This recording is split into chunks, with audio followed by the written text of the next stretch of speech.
tradition to sit around a campfire telling scary stories while on a camping trip with your family. And yeah, maybe sometimes Uncle Sheldon will take it a bit too far with his graphic tale of some overloaded testosterone meat man named Raw Vandergore filleting a bear. But for years, these campfire horror stories have been dominated by retail workers. They have the most terrifying stories to tell. They'll put the fear of God in your whole family. They'll send your fucking family to bed sucking their thumb, sending shivers down their asshole.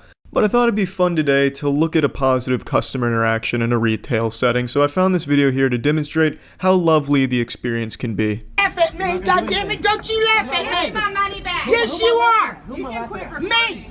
And here we're immediately introduced to our three protagonists of this short film. Now, the one who's currently shouting is exactly what I picture in my head whenever I think of an evil librarian. She looks exactly like a mean, angry lunch lady from a Pixar film. Directly, it won't let us. Yeah, and it's already out of my account, and I can show you that you've already taken my money.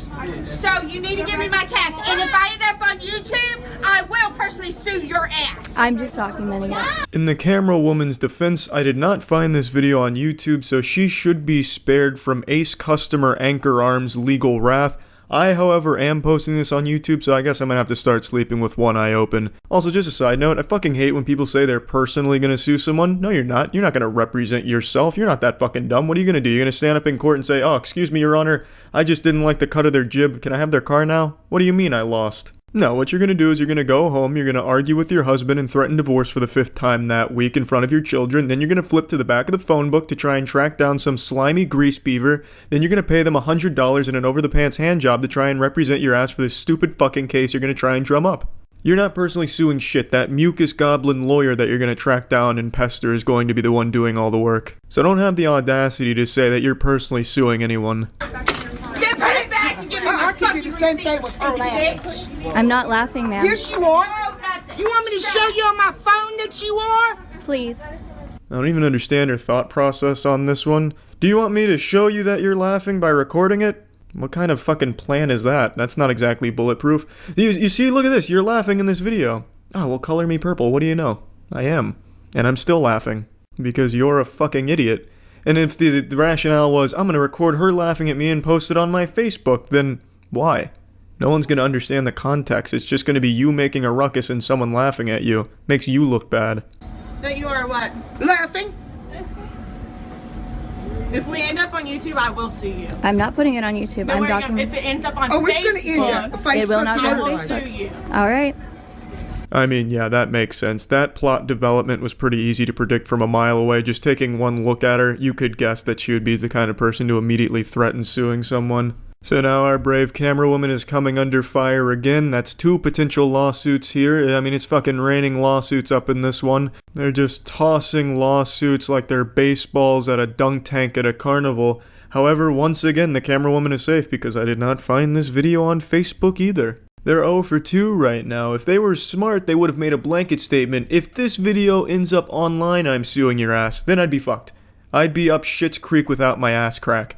I wouldn't legally be allowed to watch this video. It'd have to be ending up on the dark web for me to find it. If they made that statement and it still ended up online and I saw it, I'd have the fucking Special Ops Navy SEALs busting through my windows right now to arrest me. Obviously, I'm kidding. No matter what incoherent babble they could have mustered up to drivel out of their mouths here, nothing they could have said would have given them any legal ground to stand on to sue anyone at all in this situation. That is perfectly fine. Yeah, because you can't record if you don't want to be recorded. And let me tell you, my attorney, I love you. That's kind of a half-hearted attempt at threatening another lawsuit, so I'm still just going to count that one. So she's at 3 potential lawsuits here, which is a pretty impressive statistic given that it's only been like a minute. Also, just to clear up a common misconception, you are allowed to film in public, contrary to what assholes like these would tell you. It's 100% legal, even on private property like a retail store, unless it is openly and clearly defined and stated by the established retail place or whatever location you're at that you're not allowed to film. You're allowed to film. And this happened at a Sears. Sears would have everything shy of fucking cocaine and heroin on their shelves if it meant getting people in their store. I'm pretty goddamn sure they don't have a sign saying you can't film. Don't laugh at me. I'm not. I hope everyone gets your fucking job. Okay. Y'all need to. Okay. And I'm calling Sears too. Okay. What? I don't care what you have. Find you another job. What's your point? What's your point? You need to shut your damn mouth and stay out of it. I You have best kids man. too. Yeah, you do have kids, and it seems that they're very well-adjusted adults judging by this video here. Shoutouts to the red-haired girl that's now filming this from her perspective. Surely that's going to look good on her Facebook. Hey, hashtag super strong woman standing up for herself at a Sears against the evil corporation.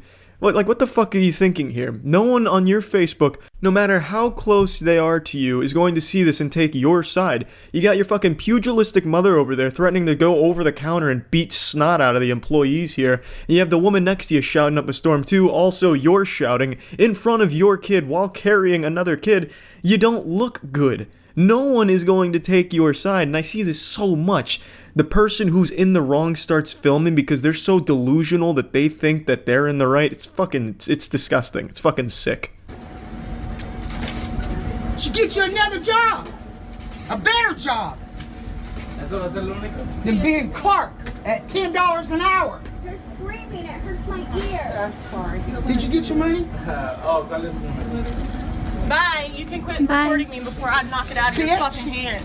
Bye. Knock it out of her hand. Yikes, what a scary, hollow threat on the way out. Honestly though, it's refreshing to see good parenting like this. What an example to set for your children. Hey, if you're unhappy with something, get as loud as you possibly can and start threatening the shit out of people. Throw a fucking embarrassing tantrum. It'll work. Unless of course it doesn't.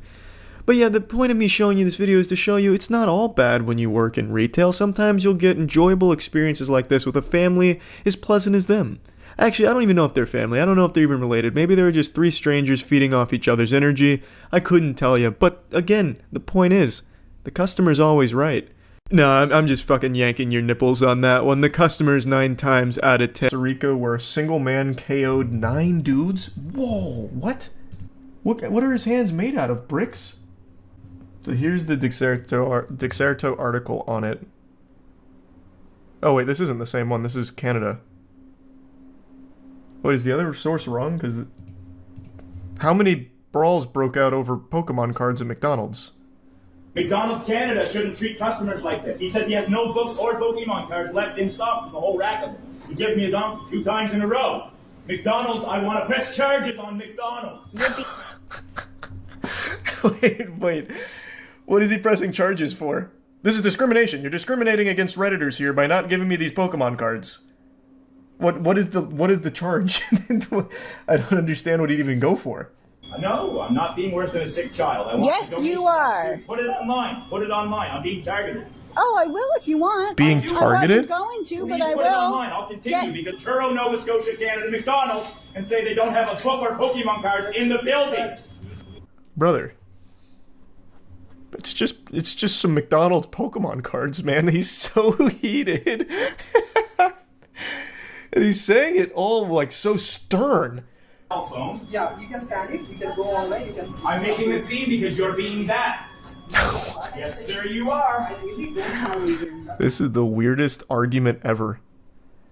Now he's speaking like he's speaking like he's talking to a child. You're being bad. They haven't done anything wrong. They don't have any Pokemon cards for him.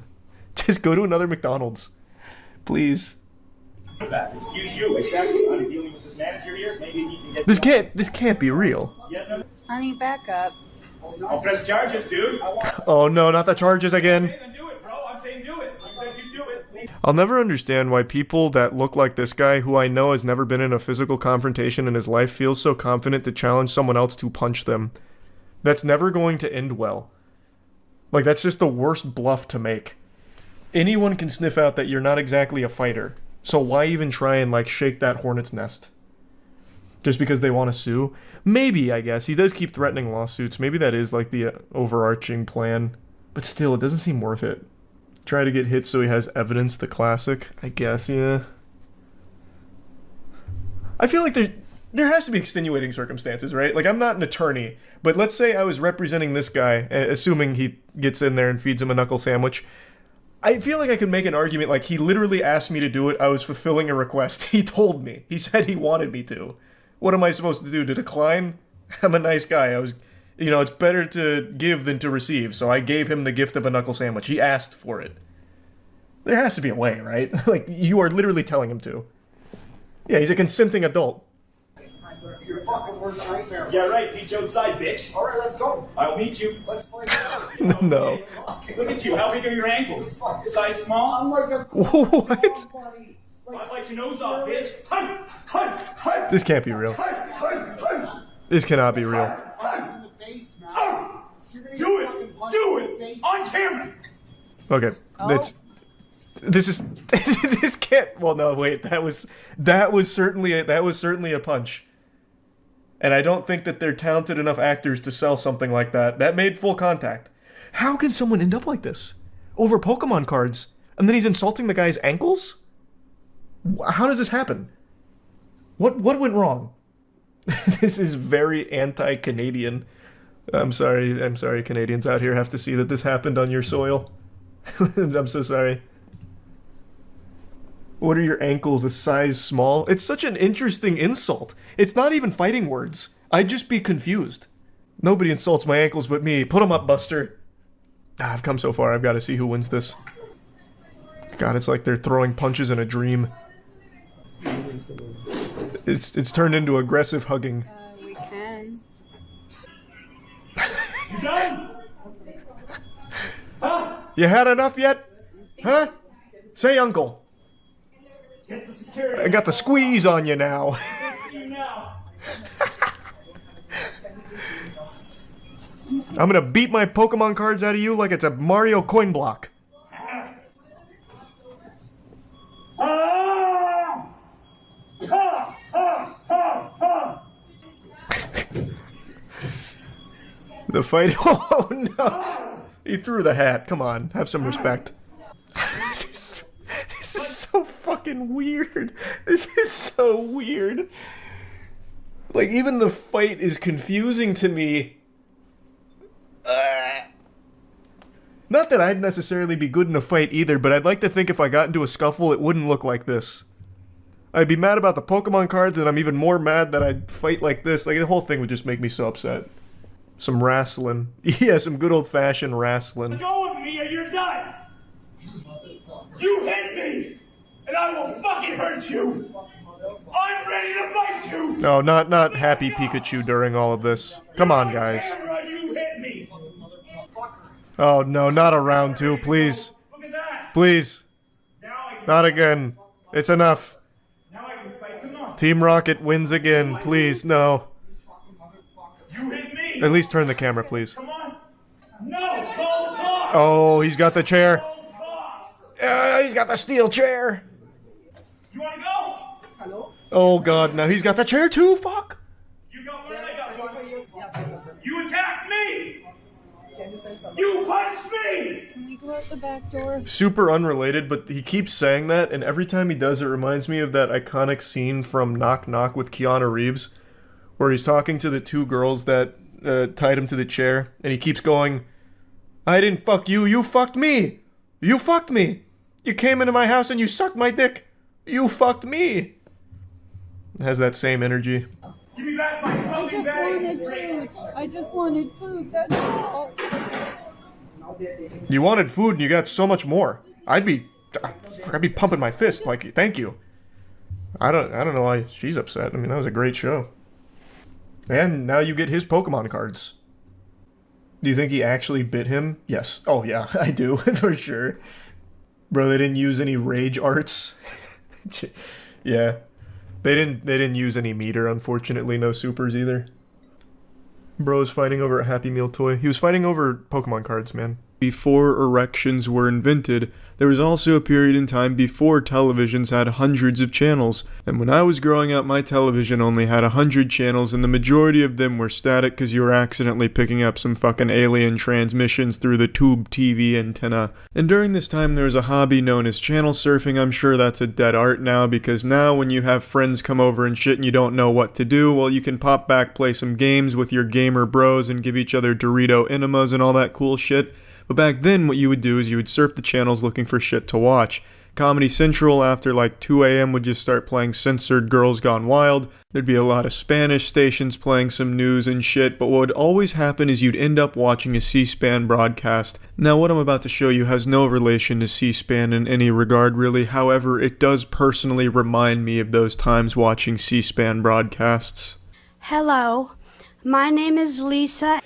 I just moved here because I'm getting a divorce. Now, Lisa has shown up to a council meeting where they're asking for input from the community for some upcoming decisions they're making, and Lisa is now speaking her piece. The most important character to focus on during this manga arc is the old man in the background. He is a very important character to the development of the plot.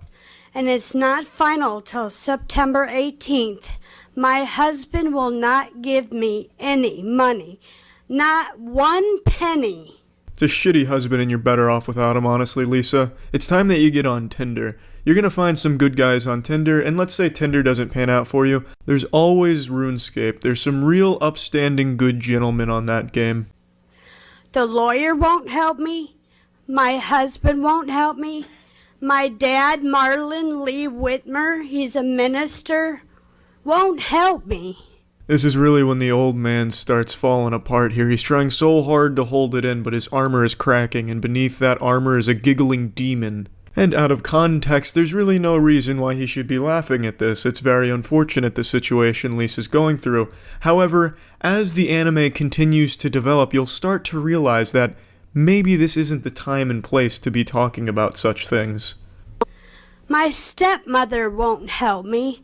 My mother passed away 7 years ago, and my dad and Annie Hockhausen, they wrote at Vera French that they both are my parents. Annie is my stepmom. Lisa is fucking coming for scalps here. She's name-dropping all of them, putting them on blast. I wouldn't be surprised if she pointed to a DJ booth and said, "Kick that shit," and then started a diss track on him. I'm not quite sure why I'm here or what I'm doing. Well, I'll be. Butter my nipples. Lisa, that comes as a shock to me. I never got that feeling at all during this fucking Oscars acceptance speech. But there's a reason. My lawyer is Justin Title. I don't know if you've ever heard of him. The Justin Title? No, I can't say I have, Lisa, to be honest with you. For some reason, though, that name Justin Title sounds like a Fortnite player to me. Like, I imagine Lisa walked into the lawyer's office and he's like, "Just hold on right there, miss." Hits a fucking fat dab and then says, "Are you ready to get these dubskis in court?" I'm moving down to Texas soon to help the children in Texas. I'm a very loving parent. Very, very, very loving parent. I have a 20-year-old daughter. She's going to college at St. Ambrose this fall. She's in Muscatine College right now. Her name's Brianna Elizabeth. Man, that elderly gentleman is trying so hard to keep it together. I feel bad for him because it looks like he just came into the council meeting to catch some hard Z's and just fall asleep through it. But now there's this monkey wrench that's been thrown into his plan, this X Factor, because Lisa's now left the set of Parks and Recreation to come to the council meeting to give a graduation speech, and the old man is just laughing too hard to fall asleep. And she is not helping me because she's 20. She's scared. She doesn't want her parents to separate or divorce.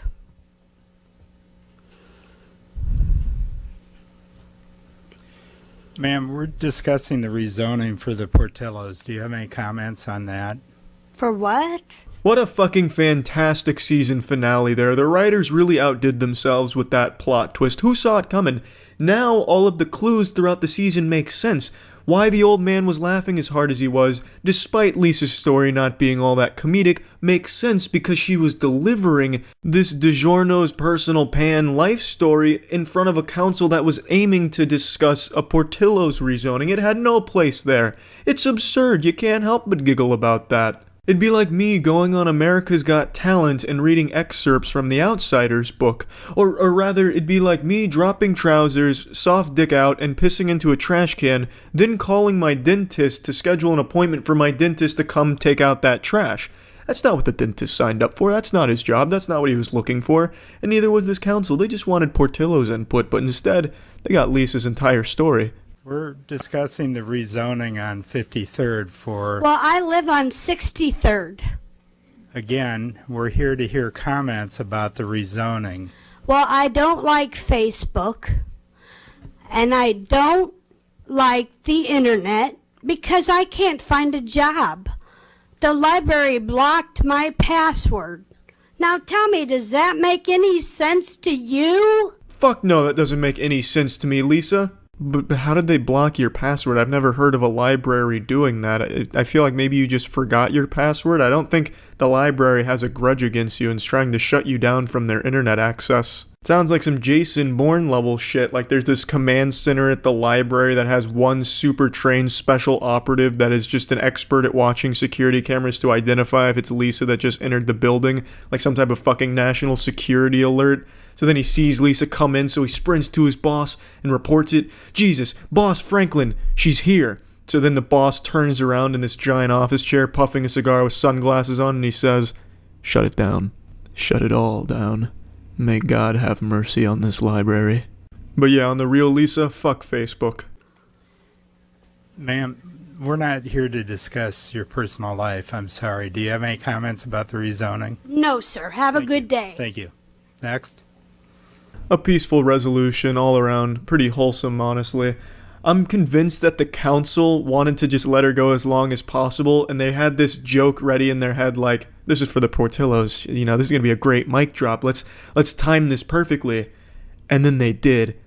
Hats off to the council for letting her go and then timing the Portillo's mic drop for when they did. The timing, but it continues to get worse. Over the last few months, there has just been an unstoppable flood of videos showcasing insufferable douchebags going ballistic at customer service workers for no reason. I have made so much content insulting these people, I'm basically like the dare class for it now. But instead of warning you about drugs, I'm warning you about being an unlikable asshole. Today, there's been a pretty goofy one involving a hotel guest getting upset at a hotel worker and making unreasonable requests because he's too fucking stupid to figure out how to book a room properly, or he's just a straight up scammer. 2 kids, 2 adults. Yeah. The reservation on our phone is clear, what we reserved. Yeah.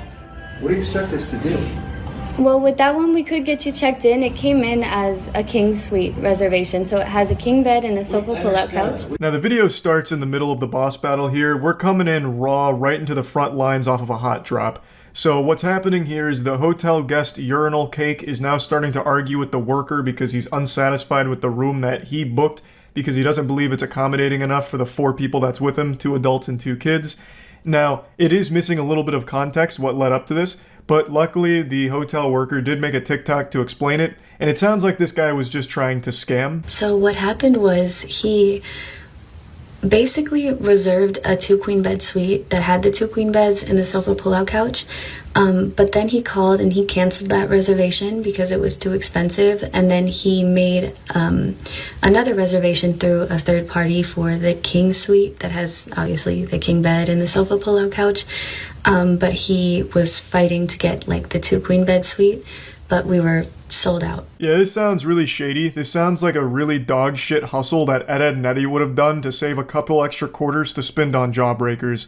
According to this story, he booked the larger suite with 2 queen beds and then canceled it, went to a third party to book the king suite, and then made this wonderful idea, this genius plan to throw a temper tantrum, kick his little feet, shake his fist, squeeze his nipples, and complain to the worker until they upgraded him to the queen suite, which he had just canceled. And it clearly didn't work because he must have forgot that hotels can sell rooms once they've been canceled. So the lady explained to him that every other room was booked, so he had no other alternatives, so he's just stuck there with his dick in his hand in that king suite that he purchased, or that he reserved. And he's not very happy about it. What do you expect us to do? We have 2 kids and us. We can't all sleep in a king bed. That's ridiculous. Yeah, I understand. It's the way that Booking.com sent us the reservation, so all that we have is that, and we're sold out for tonight. Okay, I get that. So what do you expect us to do? That's my question. What do you mean, what does she expect you to do? She expects you to go fuck yourself. Who cares? She's not your mom. It's not her responsibility to coddle you. She's given you the cold, hard truth, and you're refusing to accept it, and there's nothing she can do. There's no wiggle room to somehow just snap her fingers and all of a sudden all of the hotel rooms are available for you to take your pick of. It's you figure it out. You caused this problem. This is a problem you created. Now you find the solution. You're the one that blew this whole operation here, ruined the family vacation, bah humbugged Christmas away with your terrible booking. You know, that's on you, buddy. Like, I don't understand why he's trying to put the onus on her to solve the problem he created. And again, this is assuming this wasn't a scam from the get-go, which to me it does sound like it. Like he's going through this sob story of, we have 2 kids. It's 2 adults and 2 kids, and it's cold outside. It's 70 degrees outside. Like, what do you want us to do? Go out there and freeze to death? Oh my god, we're gonna fucking starve if we don't get this double queen bed room. No. It seems like he's just trying to drum up a sob story and try and get upgraded and pay the price of the king suite, which was a smaller one. And if the goal was to scam, I think he should have done a better job of acting and come up with a more sympathetic story. Just go whole hog with this one. Double down. Get the family involved. So, get some props. You have your wife wheel in one of the kids on a stretcher, right? With an oxygen tank set up to it, maybe even like a heartbeat monitor or something. And you just like gently pat their head like, it's okay, Cliff. We'll find somewhere else to go tonight. God damn it, Martha, I made him a promise. We'll get him to that doctor's appointment. We just need somewhere to stay first. We'll find it. Then maybe with the sympathy and the tears start flowing, then maybe the hotel worker somehow clears up a room. But you just didn't commit hard enough. I do think this is a scam, by the way. I really do get that feeling. He continues to ignore the most crucial part of this statement. It's not just a king bed in that suite. It's a king bed plus a full pull-out couch, or a full pull-out bed from the couch. So that's already 2 beds. You can absolutely, comfortably have 4 people in a 2-bed situation. Now, I do understand that it's possible he's in a loveless marriage and him and his wife haven't shared a bed in the last, 10 years, but I think just for one night, they could set that aside, sleep next to each other in order for him to have an extra night to solve this problem. But for some reason, he keeps ignoring that statement about the pull-out couch. That's what I'm saying. Yes, so we could either check you into the room or we could cancel the reservation. That's the only 2 options. Sleep in our car? No, I'm not. Yeah, where else are we going to go? Are there any other Holiday Inn Express hotels you can check us into? I don't have the power to do that, but there are Holiday Inn Expresses in Bloomington. So you're not going to help us. You're going to say, take the room as it is, or you're on your own. Yes. Yeah, that's exactly what she should do, and exactly all she can do in this situation. There is no further help she can offer because the whole place is fucking booked, and it's your fault that this has become a catastrophe. What I can do to help you guys is get you guys checked into the room that has the king bed and the sofa pull-out couch. But apart from that, we don't have any other rooms to check you guys into. If it's regarding what you guys reserved, you would have to call Booking.com so that they could assist you with something that happened on their end. But this is just the information that we've received from Booking.com.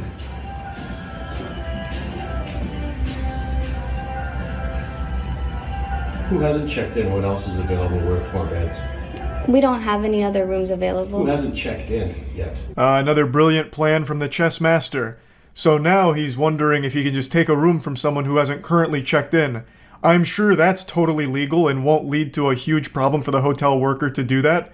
Man, this guy really does think he's the main character. I have no doubt he's gone through his entire life with people just absolutely giving him everything he's ever wanted on a silver platter.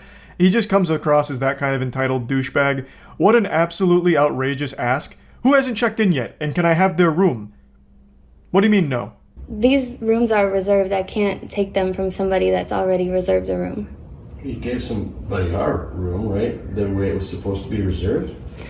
No, because we held the room that we had the information for, which is the king suite. That's what Booking.com sent over to us, so we kept that room for you guys. You can hear this guy's brain start to melt down as it sloshes against his skull here and hurting itself as it's trying to process everything. So he believes that they've given away the room that he rightfully earned after canceling it. I believe he's referring to the room with 2 queen beds. And so he's, for some reason, upset about that and trying to guilt trip them like, oh, but this is what we really wanted, even though he had canceled it. So just a big blunder here. How did you think 4 people would fit in that room. I mean, when you see it come in, don't you go, this doesn't make sense? No, because Booking.com sends us the information, so that's the reservation, and we hold it as it is.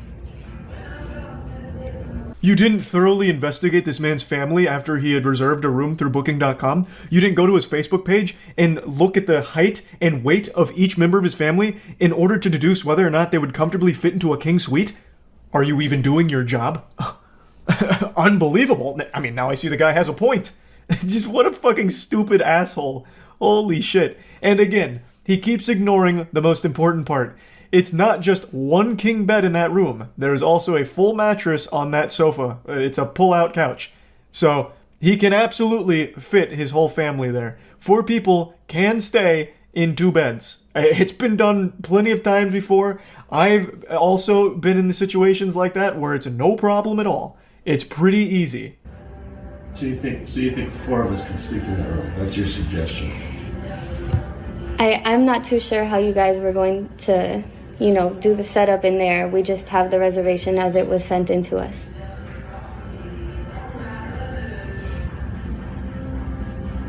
And you have no other alternatives to solve it?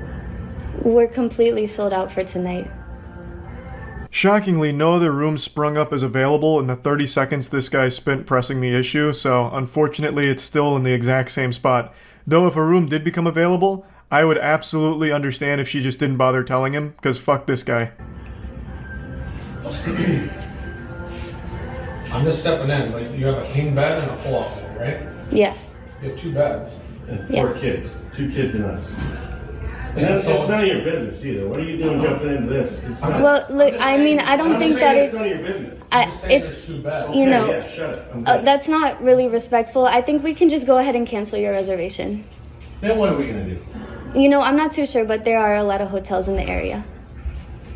Why don't you just sit tight for a second? I will. I'll be here till 11. I believe this cliffhanger is him attempting to intimidate her with a call to the police department. At least that's what I'm led to believe here. But who really knows, since season 2 of this hasn't rolled around yet. But I'd love to know what he'd call 911 about. Like, what's your emergency? Well, you see, at the nearby Holiday Inn Express, they're not letting me steal someone else's room. No. I booked the king suite and canceled the previous one, but I should still get the previous one, am I right? No? Well, what do you mean? We'll cancel if there's no penalty. Yeah, we can cancel. If there's no penalty. Booking.com going to charge us? No, but you just got to give a call to Booking.com and let them know that you want to cancel, and then there's no penalty. Okay, call Booking.com.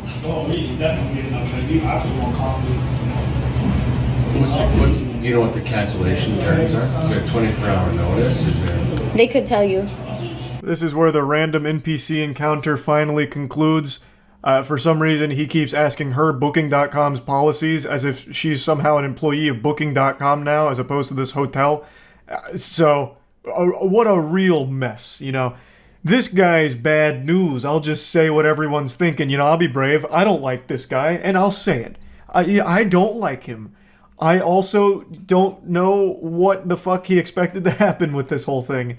Even if there were available rooms, I don't know exactly how this scam works. Why would they just upgrade you to that room for free when it's your fault, it's your mistake? I just don't see that ever really working, but I guess it must in some capacity if it's a well-known tactic.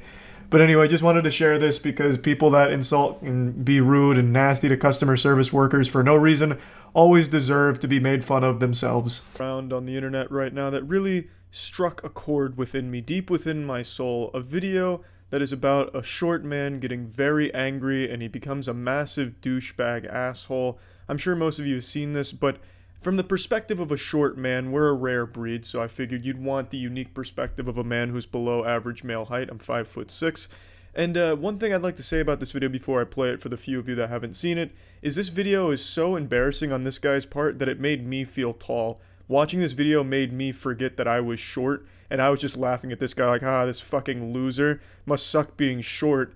And it didn't occur to me until I went to take a shit and I looked at myself in the mirror that I was like, God damn, wait, I'm short too. You're great women. Why is that okay? You're great. Why is it okay for women to say, oh, you're 5 feet on dating sites? You should be dead? That's okay? Who said that to you here? Nobody.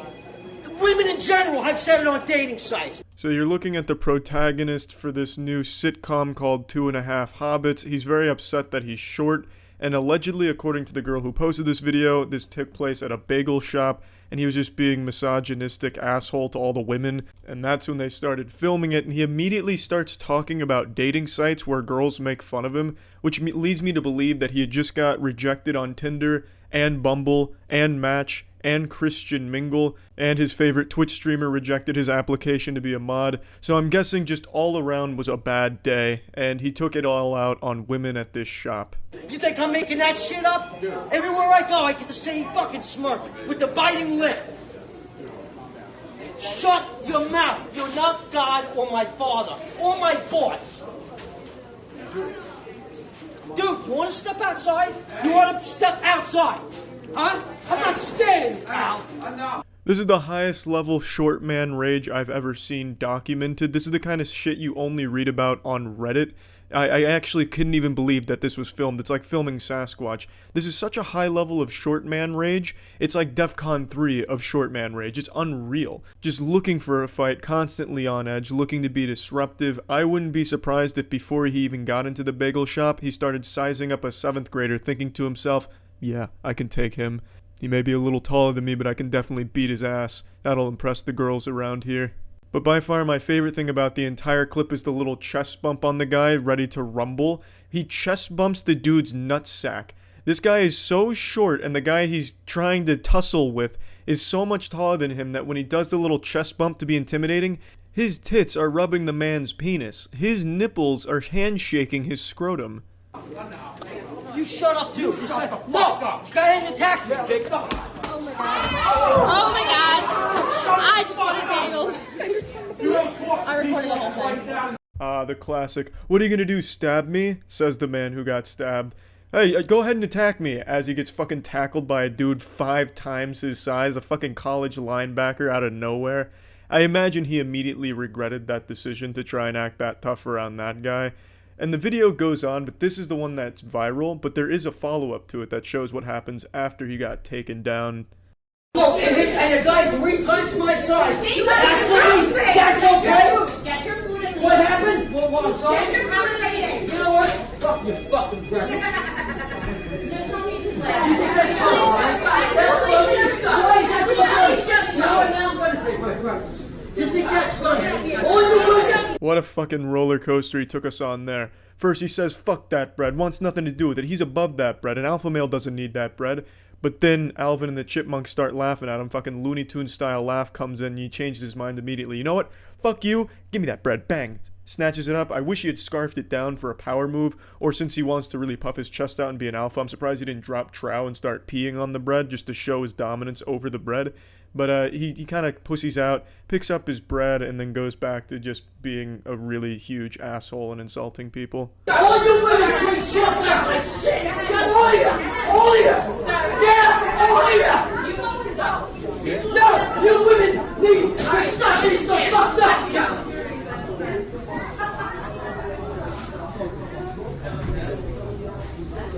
He then went home to make a blog post about why nice guys like him don't get the good-looking girls in society, and it's a shame. He is a nice guy, as you can clearly tell, well-adjusted. He seems to have a good head on his very small shoulders, but I think it's really sad the lack of self-control and most likely self-awareness. I guarantee he went home thinking he did nothing wrong, and that society was just beating down the short guy again. Now, he says he's 5 feet in the video. I don't know if that was an exaggeration or if he's under 5 feet or above 5 feet and he was just exaggerating on either spectrum. Doesn't really matter. You know, there's nothing you can really do about your height. You can either be an insecure little bitch like this guy and take it out on the world, you know, shaking your fist at the clouds because you're upset that you're so goddamn short and it's unfair, or you can just live with it, fucking deal with it, and don't be such a little pussy. Have fun with it.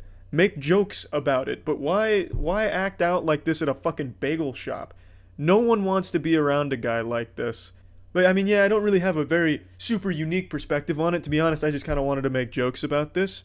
But it really is sad that my fellow short brethren act out like this, and that's why a lot of people expect short man rage occasionally, you know? There's no reason to be this insecure about something that you just don't have control over. And so I'm very well versed in scams, and it really shattered my trust in people and taught me early on that you can't always put your faith in strangers to tell the truth. Maybe they won't actually double your money.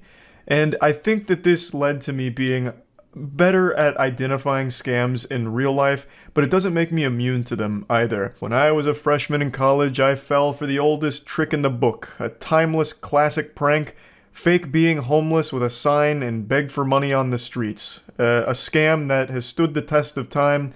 It's people that just panhandle on the street pretending to be homeless and try and get money that way. It's actually very lucrative. Sometimes people that do this make anywhere from 60 to 100 grand a year off of this shit. It's fucking despicable. The reason I'm bringing this up is because on Reddit this week, a video went viral, and it's from 2017. It's an older video, but it's a video of a woman in Richmond who pretended to be homeless and was exposed for it. She even eventually got arrested, but I'll get to that towards the end of the video. But I wanted to go over this video because I think it's not only a very entertaining video with the way she responds to being confronted, but also a bit eye-opening as to the depths people will sink to get a quick buck. This scam in particular has always greased my ass. It infuriates me. People that just take advantage of others' willingness to help, their good nature, it's just so fucked up. But I'll quickly tell my story since I was a victim of this scam when I was younger. I don't know if I've ever told it, I'm sure I have at some point, but when I was a freshman in college for the first semester, I used to commute to university, and I always took the same route, just like a little NPC that never deviates from the schedule. I would always go down one road in particular that had a guy standing at the corner of one of its major intersections.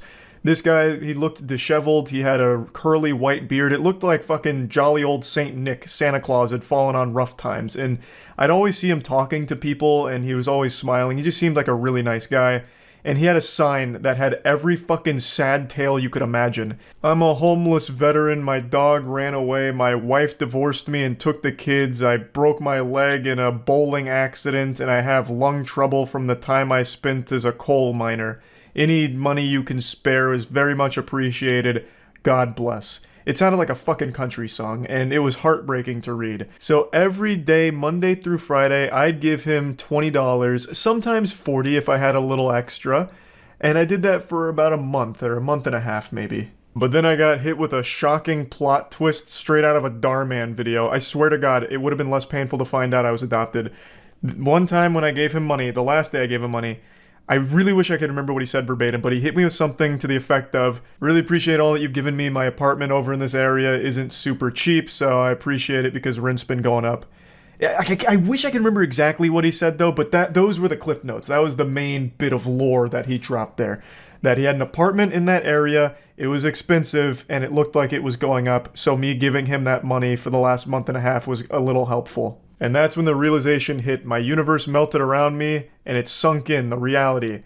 This guy had used me like a fucking fleshlight. This guy wasn't homeless at all. He was a fraud, a faker, a goddamn drama club thespian leader here with his acting performance on the side of the street for the last month and a half.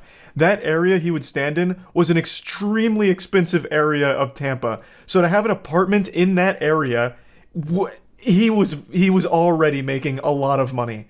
And I was just another piggy bank for him to dip his little cock into. I was furious.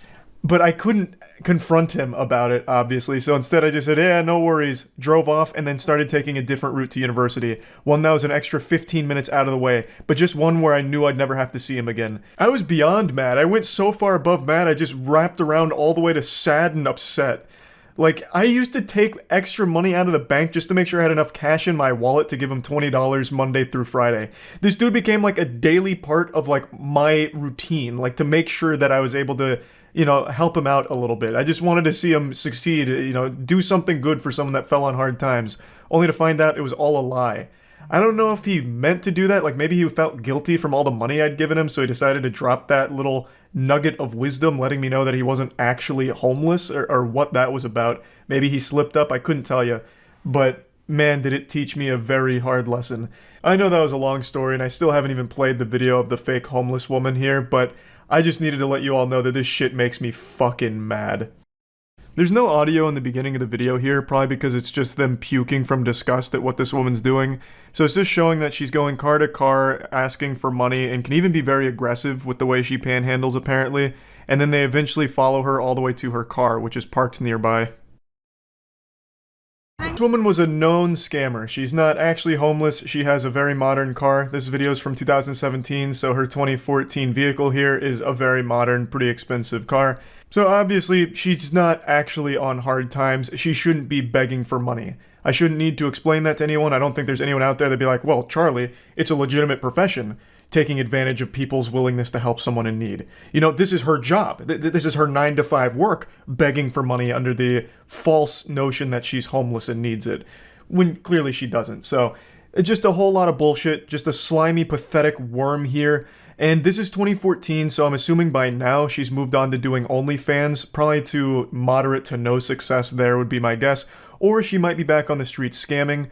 There's no telling for sure, but she gets confronted here by these two men that are filming, and then her immediate response is to once again just try and play the victim, so she walks over to the local McDonald's to try and get them involved. I always love this immediate response. I'm calling the cops. Yeah, you've caught me on film scamming and doing something illegal. You can't panhandle like this. It's a crime. But I'm gonna call the cops on you because you're making me uncomfortable with your video exposing me. In fact, you're hurting my feelings. The delusion is just always so fascinating to me. Like, what could she possibly think would have happened if the cops showed up? They were gonna take her side? Well, I mean, gentlemen, you are filming her in public. You're going to jail. It's a capital offense. Ma'am, please go back out there and keep scamming. Like, she had to have, at least for a brief second, had some neurons fire to tell her that it's a bad idea. Like, I'm breaking the law? Why would I call the cops on myself? It's a big fucking self-report. You know, maybe I should just get in my car and leave. But for some reason, that line of thinking doesn't compute with her. So instead, she tries to, like, get the police involved and McDonald's involved. God, I love the response from the employee here. Like, I don't know. What are you talking? I don't know why they're filming you. Who are you? Fucking crazy lady, a lunatic? You escaped from Arkham Asylum? Why are you asking me? Christ, I don't know what's going on here. Why are you making me open this window here and then bombard me with like an interrogation? I don't know what the fuck is happening. You know, like, I don't know what the scammer could have possibly expected here. Knock on the window, Ronald McDonald answers and like comes outside to save the day. Like, hey, stop filming her right now, gentlemen. In my establishment, not at Mickey D's. That's exactly right. Ma'am, I don't know what's going on. I just work here. Like, she's just doing her job. She's not going to take your side. She doesn't know what the situation is. I don't know why you think she would all of a sudden try and, like, defend you or your honor or whatever. I don't know why you're asking her these questions anyway, like you're trying to report something to the principal of a middle school. It's just ridiculous. I feel so bad for the employee in this situation. That's got to be so uncomfortable. Just doing your job and then all of a sudden you get caught off guard by a completely unhinged, deranged goober. I'm gonna try and be a little armchair psychologist for a moment. Her continuously asking the employee, like, what is this guy saying? It must be her defense mechanism, like her cope of like, oh, no, I'm not doing anything wrong. Do you hear this? Do you hear these crazy people? Do you hear what they're saying? Me taking money from people? Like, what is that, huh? Do you know what they're saying? She just strikes me as someone that takes no responsibility for her own actions and views herself like an angel, a saint that never does anything wrong. She's perfect and morally beautiful. Nothing she's done is indefensible or bad. So when she's challenged on this belief of herself, she just completely crumbles and tries to, like, get other people in there like, no, tell me I'm good, tell me I'm right. You're begging for money. What do you want? You're begging money. Why? A bold strategy, but unfortunately a swing and a miss. Her sign says she's homeless. So her whole thing of, no, I'm here because of a disability, is immediately contradicted by her own fucking sign. Also, I will say, she has great fashion sense. She's wearing a shirt that says, I train while you sleep. So checkmate, nerds. While we're all snoozing and catching our embarrassing wet dreams, she's out there on that grind, the Sigma grind, scamming. What a hero. She's like a random encounter in an MMO right now. She just keeps going up to anybody around the area like, excuse me, these people are saying that I'm not a good person. Can you believe that? Isn't that ridiculous? And then she even tries to say that she can't get in her car and leave, that they're blocking her. But they're not. She can get in her car and leave at any point, and at the end of the video she does. Spoiler alert. They weren't blocking her at all. They were just following her around, insulting her, and rightfully calling her out on this bullshit. This fucking imbecile even tries to flag down a customer that's just leaving the restaurant after getting their meal to try and, like, talk to them and get them involved in all of this. It's so weird. And she constantly keeps mentioning that someone's going to kill them, that what they're doing is going to get them killed, which is of course pretty fucked up. But at least this story has a happy ending because she got arrested shortly after this video went viral in 2017. She was arrested on 3 counts of throwing a missile at a moving vehicle, a charge I didn't even know existed. That sounds like some supervillain shit. How is she throwing a missile? That's like something Senator Armstrong would do in Metal Gear Rising. But then as I read more, it's because she would like throw Gatorade bottles at people or something, so it's pretty wild. So yeah, I just wanted to talk about this story a little bit since it's one I'm very passionate about. Evil word in the English language. Second most evil being cockroaches, obviously. When it comes to corporations, how many are as big as Target? Not many. Yeah, that little fucking mom and pop joint down the street that sells used toys and condoms? Not nearly as big as Target. So what better place to go to rally the people than Target, going right into the heart of big business and try and make a dent in it so the man can hear you say loud and clear, enough is enough. What you're about to see is a family of warriors bravely march through a Target spouting some hateful bullshit. There's nothing you can do about cockroaches. Cockroaches are infesting the world. They're pretty much impervious to all weapons as is. We're trying to harvest them for nutrients and super milk, but I guarantee in the end we'll end up being the ones hostages and milked by the cockroaches. But there is something you do about corporations. You can fight them. You can, march through Target with a Bible in one hand and a dick full of dreams in the other. And that's exactly what this family does. Check this out. Attention Target customers! Do not be deceived. Target would have you believe with their Mother's Day displays that they love mothers and children. This is a deception. Nothing makes me believe in a cause quite like a large woman walking around being a public nuisance shouting while wearing a giant tablecloth around her like a fucking toga. This is not love, and they've proven it by opening their bathrooms to perverted men. I've got to cut her off here. You gotta love how she drags her entire fucking family into this public shaming. These kids will never live this down. If their classmates saw this, they'd be laughingstocks, and the mom would have a legacy across the school as a goddamn psychopath to run away from because she'd steal your juice box and preach to you about why God frowns on it. So I don't like that. If you're gonna be a nutcase, don't drag your family into it. And you can see the son up in front kind of cover his face because he's embarrassed. Obviously, he would be. Now, I have to say, her big complaint here is Target allowing perverted men into their bathrooms. What the fuck do you expect them to do? Have like a bouncer or a TSA lineup there, making sure everyone that goes in isn't a pervert? They like show them porn, skeletal scan them, and if they get hard during the porn, they get kicked out, exiled from Target, and blacklisted from all Targets across the nation. Like, what the fuck do you expect them to do? No bathrooms have high-tech security. No one's getting retinal scanned before using the shitter to make sure that they're not a pervert. That's a fucking weird complaint to have. I'm a mother of 12, and I'm very disgusted by this wicked practice. It really is always the worst people having the most amount of kids. What a fucking shame. That's just so sad. Target does not protect mothers and children. Mothers, get your children out of this store. Mothers, have enough decency to get out of this store. It's a dangerous place. Which is why I brought my children here. She's talking about Target like it's a goddamn active war zone, like they've just entered into a field of anthrax or something. It's just baffling how someone can be so delusional like this. I don't know what happened in the bathrooms that's caused this traumatic experience for her. Maybe she was cheating on her husband there, the husband found out, so now she really has to double down on the lie that it was Target's fault. I don't know. I can't even wrap my head around how she can even justify this type of lunacy, how anyone could. This is not loving. What Target has done is very hateful. It's hateful towards families. It's hateful towards mothers. It's hateful towards children. America, when are you gonna wake up? Every Target I've been into, and trust me, I've been in a lot, that's where I do a lot of my shopping, they all have like background music, but this one's dead silent. I could hear a bumblebee piss into a corner. I don't know if they just got lucky or if they deployed an EMP device before going on this fucking crusade. Because there's just no background noise, so all of these poor customers here are just getting this full experience in full IMAX surround sound. There's no one even talking in the background. It is pure silence like a sensory deprivation tank. When are you gonna stand up for the right things, America? Are you gonna let the devil rape your children, America? It's time to stand up and have a voice. Instead of bowing to the homosexual perverted agenda that's taking over this nation. Yeah, so this won't come as a surprise. It's a family of crazy religious homophobes. In particular, the husband it gets extremely upset and starts yelling at people in the store just at the idea that Target welcomes homosexual people in its doors. So that means he's most likely a closeted gay man himself.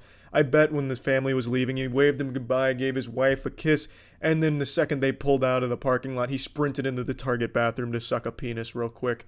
And I really hope this homophobic shit that they're pulling here didn't rub off on their kids. Like I said, it doesn't seem like they wanted to be there at all. So here's hoping they didn't end up being homophobic losers like their parents.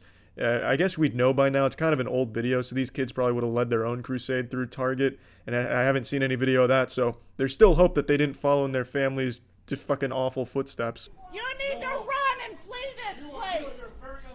I wouldn't spend a penny of my money here. This is wicked. This is confusion. This is twisted.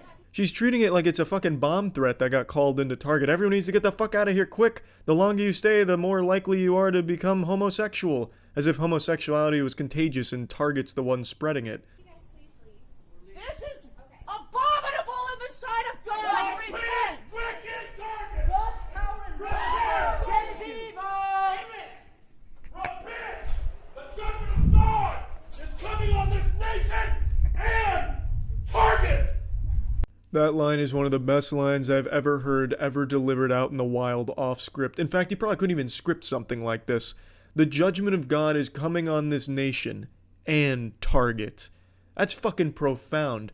Paul Blart here doesn't even look like he knows how to spell judgment, and yet he just delivered something Shakespearean without even trying. As per usual, the goddamn Arkham Asylum dwelling family here is the one that uploaded the video. I can never understand why people think it's a good idea to upload something like this when they are clearly the worst players in the video doing the stupidest shit, the dumbest shit, and they think that it's a good idea to post it on their anti-vax Facebook page.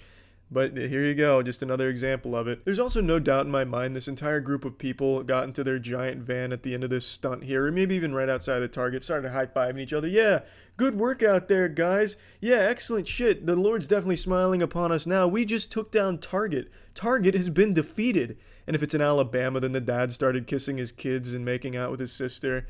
It's just, I'll never understand this mentality. It's just so fucking stupid. It's unbelievably stupid. I really will never be able to wrap my head around like a family like this and shit. It's just nuts. Absolutely nuts. Hateful, garbage, bigotry, bullshit. Going through a Target in the middle of nowhere doing fuck all but being a public nuisance and being a horrible example for your children. What a waste. To Google in our time of need when it comes to asking questions, whether it's medical related, like, you know, I jammed my finger playing basketball, what now? You'll get a million results telling you that what actually happened is you've contracted the bubonic plague. Or you ask for simple tutorials, how to replace your air filters, and you'll get WikiHow guides that just have you taking apart your air conditioning unit. Or Quora, God forbid, giving you the absolute worst advice this world has ever seen. Point is, every question we have gets asked to Google, and sometimes you get terrible responses that are outright wrong. And I think this is most prevalent when it comes to phone and technology-related inquiries. I'm sure all of us are guilty of trying the wet phone in rice thing. That was so popular, and as far as I know, actually did work in some cases where if you like drop your phone in the toilet or in the sink or something, you immediately take it out and put it in a thing of rice, and then like in an hour or a day or whatever, it's better and fixed. Well, it doesn't work for every possible water-related damage to a phone, and that was a lesson that this guy learned the hard way and was not ready to accept, so he made a massive fucking scene about his phone being repaired. Someone just told me this morning, I'm talking about a water damaged phone. Okay. Someone told me this morning that they put a whole video camera in a bag of white rice and it solved the problem. Okay. Why would it not solve this? This guy looks so familiar and I can't figure out why. I don't know if it's this leather biker jacket he's got on that makes him look like one of the greasers from The Outsiders or what. Maybe he just resembles a famous actor, like a young Bryan Cranston is what I keep coming back to, but I can't quite put my finger on it. But anyway, he's upset because his phone got repaired, but he's thinking he got scammed because someone said he could have just put it in white rice and fixed the whole thing as if it's some kind of panacea. Like white rice is this miracle potion that'll fix any phone damage. Because white rice does not repair an electrical connection that's damaged. How do you know what was wrong in there? I went through You didn't need to. I went through it and looked, and I found the problem. I asked you if white rice would repair it. You said no. So you're saying the difference between brown rice, which you tried... I didn't try brown rice. That's... I really wish we had the beginning of this, because it seems like they got into an argument of white rice versus brown rice and what's better at repairing damaged phones. Like, I feel like we've just gone back to the Middle Ages, as if I took a phone back to, you know, the Shire, and I have to consult the local hobbit shaman when my iPhone's damaged. Like, hey, how do I fix this? I dropped it in the pond over there washing my clothes. And he's like, oh, well, Charles, have you tried white rice? Like, I understand the white rice strategy life hack has worked maybe once or twice, or even more. I couldn't tell how effective it is, but it's not going to fix everything. If his phone was left in the water for a while and all the electrical circuits were kind of fried, white rice isn't going to somehow magically repair that. It's going to dry it out, great, but it's not going to all of a sudden, like, reassemble those connections. I'm not an expert here, but I would trust the person who is. And this is such a nonsensical argument on brown rice or white rice. Neither one of them is going to solve that problem, which this guy just does not seem to understand. It's on camera. That's what you said yesterday. I said brown rice, but I did not say. I said I said rice. I did not say white rice. White rice will repair that. You have said 3 different things since you've stood here. And you lied to me. No. You lied to me. Not once. Let's just wait till the cops get here. Okay. Okay. God, I hate that stupid smirk he keeps doing here. Just so smug. Gives him the most punchable face on the planet. Just a face that's begging for a knuckle sandwich. His attitude, too. Oh, it's so repulsive. What a piece of shit. You can tell he's having a great time arguing. He's getting off on it. You can actually just feel him busting nuts in his tight little trousers there at how much fun he's having, making this worker's day a little worse, just arguing over nothing. His phone is repaired now, but he's upset because he could have done it with white rice, he says. Well then, break your phone again and prove your point. I want you to now go into that employee bathroom, drop it in the toilet, leave it there for a couple minutes, take it out, put it in white rice, and see if it fixes it. And when it doesn't, I'm charging you triple. I'd also love to know his thought process on getting the cops involved. What are they going to do? Sir, what seems to be the problem? This scam artist, this snake oil salesman fixed my phone when I could have just put it in rice. Throw him in the slammer, please. I could take it apart and show you exactly. I don't care what was wrong, because all it did was slide in water, sir. You told me flat out, white rice will not repair that. Flat out. Exactly. Exactly. It won't. Okay. That's not what I'm hearing. I don't know what this fucking guy thinks white rice is capable of. Does he think they're like little nanobots that go in there and repair electrical devices? Like, I don't get it. I don't know why he thinks white rice is just this all-powerful entity that can fix all phones. I know for a fact he's not talking to people in person about this conundrum. He absolutely consulted his reptilian Facebook group, and all of them were talking about white rice and chemtrails. So now he charged this place just to be an asshole here. Like, it's so upsetting to see. He fixed your phone already, man. Leave him alone. If you want to go use white rice and brown rice, or, Jesus Christ, even wild rice if we're talking, you know, magic, then go ahead and do that next time. This guy's such a confusing, stupid asshole as well. He said that the employee lied to him, telling him that rice wouldn't work, which it wouldn't, I imagine. But if you went to this store to get your phone repaired, why would you even ask about rice without trying it yourself? Why would you drive all the way there and then ask them about rice when apparently all your friends know better than the expert? Why not just try the rice first and see if it worked? And when that didn't work, go to this guy. Why do this first and then come back complaining about, you know, rice was an option? Well, what you hear and what I actually did are 2 different things. I don't care what you did. Yeah, you. No, I don't. Okay, so what kind of world do you live in where what is actually repaired and what you're told are 2 different things, and you don't care to know the truth? I do care to know the truth. Okay. You can't handle the truth, you fucking wax statue. This man has told you 1,000,000 times rice wouldn't work, and you don't know if rice 100% would have. I'm very confident that rice probably wouldn't have, and I don't even know the situation here. So, like, I don't know why he's even having this argument. It's so fucking worthless. He's just here to make a scene because he's got nothing else going on in his life, and he's just one of those people that thrive on controversy, so he's here, and he's just enjoying the misery of this whole situation. I've been told by many people that white rice will do it. Okay. I come in here to your business, you tell me it won't. I can tell you the world is flat. A lot of people will tell me it won't. It isn't. Exactly. Now the NPC's glitching out here. He can't wrap his head around what just happened. he made himself look like an even bigger fool.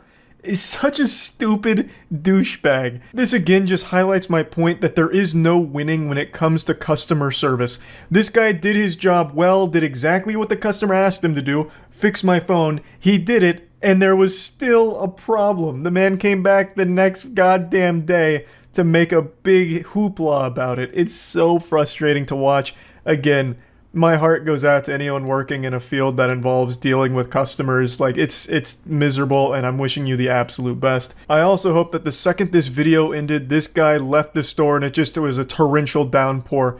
Just an absolute monsoon. A biblical storm blew through and once again waterlogged his phone, immediately breaking it.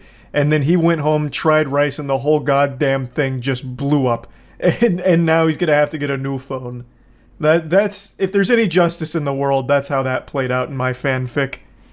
Anyway, that makes bad mothers even shittier. Just something deep within them. The beast is unleashed on October 31st, and they become turbo shit moms. I've held on to a grudge for the better part of 2 decades, and it all started as a child trick-or-treating in a neighborhood where, you know, sometimes a house isn't home, so they leave the candy out on the porch in a bowl, you know, with a sign, please take one, or just be considerate. And every single fucking time that was out there, I knew I was getting no candy because some goddamn twice-divorced, miserable mother took all the candy and put it in their child's bag so that way they could conclude trick-or-treating early. That happened every single year that any house left that open, and I know it was the moms that did it because I was friends with all the neighborhood kids, and they would complain about their mothers taking all that fucking candy for them and ruining trick-or-treating. And that tradition, 20 years later, is still happening on Halloween. It's fucking crazy, but now we have those doorbells that, you know, like ring, that show you a video feed of what's going on. So now you have like the fucking conclusive proof. You know, it's not just a boogeyman stealing your candy, it's just shitty moms. So I wanted to go over some of that footage and just kind of make fun of the trashy moms. And it's all moms. I haven't seen any clips of a dad doing it, probably because the dad either didn't want to go out or wouldn't be bothered to fucking fight over candy like a feral animal, literally pushing children out of the way for fucking candy bars. But the clip I'm going to start us with isn't a trick-or-treating robbery from a mother. It's just a crazy mother on Halloween who pulls over a car for some shit and then just goes nuts. And the reason I'm showing that is just kind of set the tone of what Halloween brings out of bad mothers. Calm down. It's okay, I'm sorry. He apologized. It's my fault. He apologized. Yeah, I know. And you know what? That didn't upset me. But the bitch ass hoe Sorry. that told me to calm down. The first frame really tells you all you need to know about the woman. She looks like a deranged lunatic.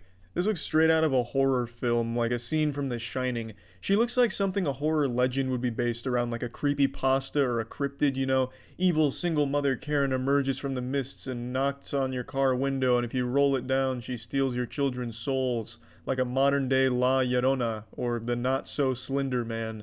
Again, there's no context for why she's so mad and pulled this car over, but it's very clear Amy Schumer is having a bad day. What I'd like you to do is apologize instead of being a bitch. You're calling me sorry, but you're calling me a bitch. So set an example. I'm sorry. My kids can't hear me calling you a bitch. Your window's open. They can't hear me because they're listening to Kids Bop. This could actually serve as a really good advertisement for Kids Bop. Kids Bop is so good you won't hear your mother being a piece of shit to total strangers right next to the car. It really doesn't matter what the situation was that caused this. Even if she was totally justified in being mad, she lost any chance of anyone being on her side, and now she's the biggest asshole here for making this car pull over and escalating it to this level in front of her children. And the main complaint she has is that the woman was telling her to calm down, which sounds totally reasonable. Hey, let's calm it down here. Don't whip your tits out and try and start a fight or spit on us right in front of your fucking kids right there. That sounds totally reasonable to me, and especially when they were apologetic in the beginning of the video, they could have just let it be. But she keeps it up, and she just comes out the biggest asshole. Now let's move on to some Halloween candy robberies from some great upstanding mothers. Here, open it up. Open it.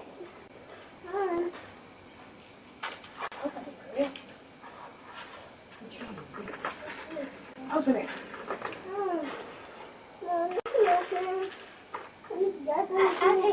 Oh yeah, baby, jackpot. That's a big haul tonight, Jill. You got 99 cents worth of candy going into those bags. Perfect. Shit parenting in action, baby. There it is. There's always an assumed risk when you leave candy out like this. Yes, a kid's gonna take more than you'd like them to, an excessive amount, but you never expect a parent to get down and dirty in the trenches stealing candy. And stealing is a word I'm definitely using loosely here, because you're not fucking stealing it. This isn't some grand heist, no GTA shit here.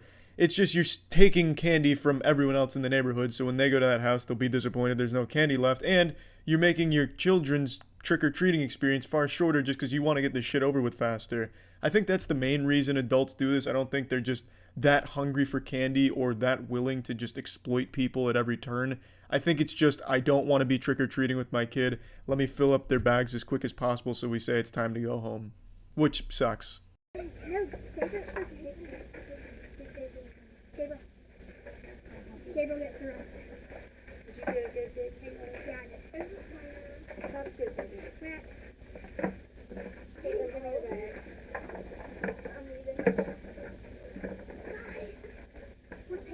At first, I thought this looked like a premeditated robbery, like she had come out here with the desire to steal as much candy from these doorstep bowls as possible, because she came out with the hoodie on, the jacket, hands in the pocket. I thought she was concealing her identity. Then I realized she's not wearing a mask and it's fucking Halloween, so if you were trying to be stealthy, you just wear a fucking costume and they wouldn't know who it is. So there's no shame. She's just out here literally taking candy from babies. There's another really good video from this Halloween yesterday where it's a mother and the daughter. They go up to a house and the mother just starts taking all the candy and putting it in the bag. And the whole time the daughter's saying, "You took too much." The daughter very clearly doesn't feel great about the mom taking all the candy, but the mom's just, shut the fuck up. We're making it big. We're doing it big here. Then she runs away with all the candy, fucking literally holding her daughter by the arm and running like they just committed some type of high crime, like a thief or some shit. I guess she was trying to live like an action movie fantasy by taking, diamonds or something. I don't know, but it's just fucking 2-cent pieces of candy. I can't show you the clip because the people that uploaded it sold it to one of those organizations that copyright strike and try and sue people that use the video without having contacted them for licensing rights first. This will be the last clip I showcase bad mothers for Halloween with.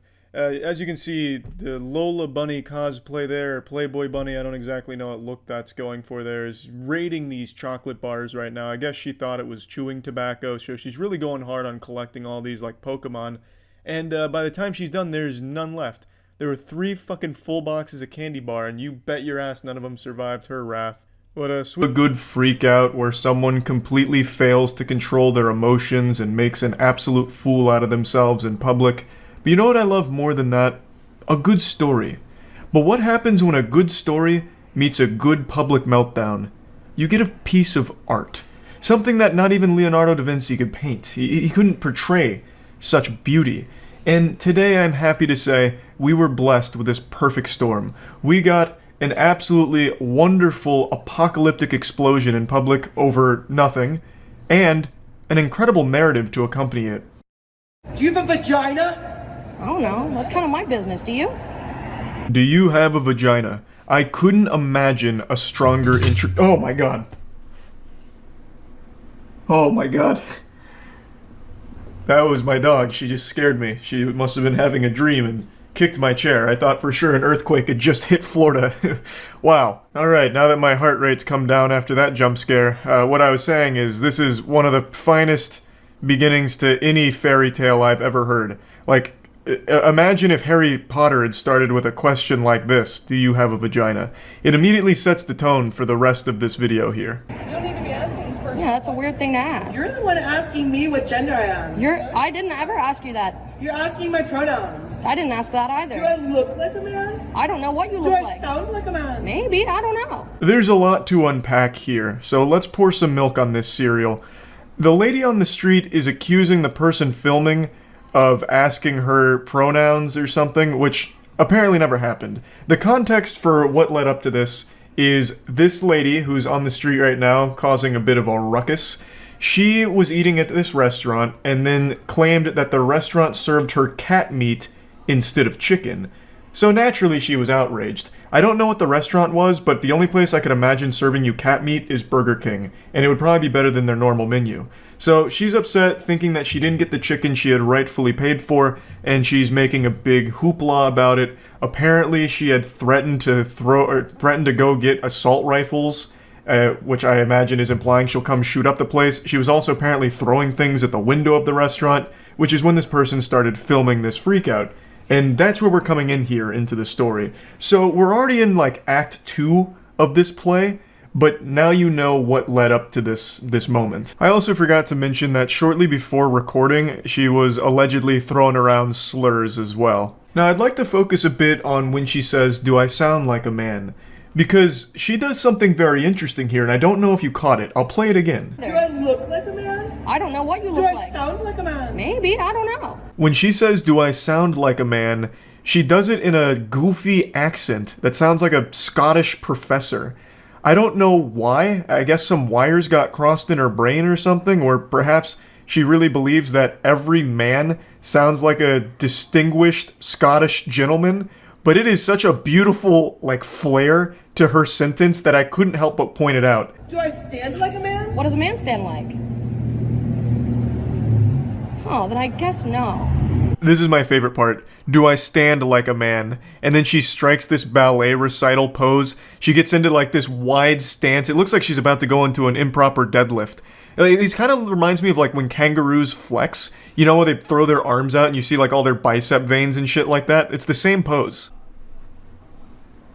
Yeah, don't mind me. Just a dude posting up, just standing like a man. Because that's how all men stand. I've never seen a human being stand that way, let alone just some guy. I don't know what's going on here. It's like a video game NPC that's starting to malfunction here. Like her animations are getting messed up, so her idle animations all kind of like janky. It's just a wild ride. And I've seen a few people talk about it, and they've said that this may have been like mental illness or something, and it's impossible to know for sure. But I've seen a lot of freakouts. I wouldn't necessarily call myself an expert, but I'm not far off from my degree either in analyzing meltdowns, I'd speculate. So I'll go ahead and pass my professional opinion here. I think that this is probably substance-induced. I've seen a lot of these kind of things, and they all have one thing in common. Typically, some sort of substance leads to an outburst like this. So that's my little armchair analysis here. But again, I don't know for sure, and if it is mental illness related, hopefully she gets the help she needs. But threatening to bring assault rifles to shoot up the place is not acceptable under any circumstance, nor is throwing rocks at the place and throwing around a lot of slurs. Yeah, record me. Are you recording? You sneaky bitch. Are you fucking recording me right now? I'm holding my phone. Okay, good. Call 911. They're already on the way. Perfect. Can't wait to talk to the officer. Stop! Stop! Stop! Stop! Stop! Fuck you! Fuck you guys! You've gotta love a happy ending. I want to give massive props to the person filming this. They did an amazing job. The conversation that they engaged on, like that back and forth, seemed like something out of a cartoon. It was so well done. They were able to respond to the lady's wild questions so quickly. Do I stand like a man? Strikes the pose. Well, no, I guess not in that case. Just really impressive stuff, and I love this cut from can't wait for the cops to get here to being arrested. Like, you couldn't draw it up any better than that. So, to give a little context what happened here, after the initial, back and forth and the do I stand like a man and her fucking going hog wild on that pose, she left and then came back, but this time was a little more combative. The cops were called, cops arrived, and she was arrested. I don't know exactly what led to the arrest, because typically what would happen in a case like this is the cops just tell her to get out of here, scram, skedaddle. I'm assuming she got very combative with the officers as well. So, pretty rough set of circumstances, but I don't think the person filming did anything wrong. Threatening to shoot up the restaurant and throwing rocks at it, that's definitely grounds to at least, getting the authorities there to say, hey, no, please leave. At the very least. Now, this is where the story wraps up. There's still a few plot holes here that I don't have the answer to. Whether or not the restaurant was actually serving cat meat remains to be seen. I'm sure there will be a thorough investigation after she files her claim on it. I would venture a guess saying that probably not. I think it'd be a lot harder to get cat meat than it would be just to get chicken in the first place. Like, you can find chicken everywhere now. You can fucking find chicken in a dumpster outside. I could throw a rock right now and probably hit a giant chicken breast. It's just so readily available. Whereas cat meat, it seems a little bit harder to source. So, I wasn't there. I didn't taste it. And even if I did, I don't know if I'd be able to identify the taste of cat over chicken. My palate's not that fine-tuned. So we don't know for sure whether or not it was cat or chicken. I'm going to go ahead and throw my hat in here and say it was probably chicken. Thus, I don't think there was any reason for this giant meltdown in the first place. There's so few instances of a justified public freakout where I'm actually rooting for the person going ballistic. Most of the time it's just a minor inconvenience that gets blown way out of proportion by somebody.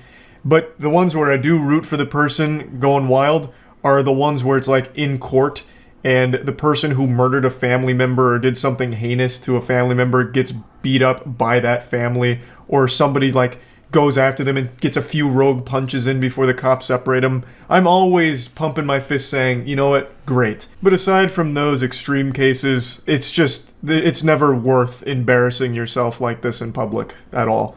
Anyway, I just wanted to share this one with you because I found it to be an entertaining, short, little freak out, and that's really exquisite and festive. It's because I was getting ready for a little 4th of July hootenanny this evening, but I had to drop everything, stop, drop, and roll because a buddy of mine sent me something and told me to take a look. So I held my horses, and you bet your sweet bippy I took a peek, and I'm glad I did. 'Cause this is serious. A very popular TikTok influencer is under fire for a really out-of-touch video she made where apparently their food order from Sam's got canceled a few times, so they were forced to go to a local grocery store for their nutrients. They had to shop at a local spot. And for some reason, she filmed it all like she was making first contact with aliens. She's walking through there bewildered. Sam's Club canceled our order 3 different times, so we are in this teeny tiny little town in the mountains, and we're gonna try and hopefully get all of our groceries for the next 4 days. Her friend chirps up saying, wish us luck. With what? You're not going into a battlefield. You're not being sent to storm the beaches of Normandy. You're going to a local grocery store. Why? They're acting like they're getting sentenced to like Arkham Asylum or something, or like they're going to prison. Well, it is actually unbelievable how out of touch it is. Also, I'm a little confused. So Sam's Club canceled your food order 3 times. So then you went to a local grocery store. Fucking go to Sam's Club. Like, just go there in person. Why did you then just like go to a different spot then if you're so uncomfortable with the idea of shopping where the plebeians do? Like, just then go to Sam's Club then if it's such a huge pressing issue. They canceled your online order, I believe.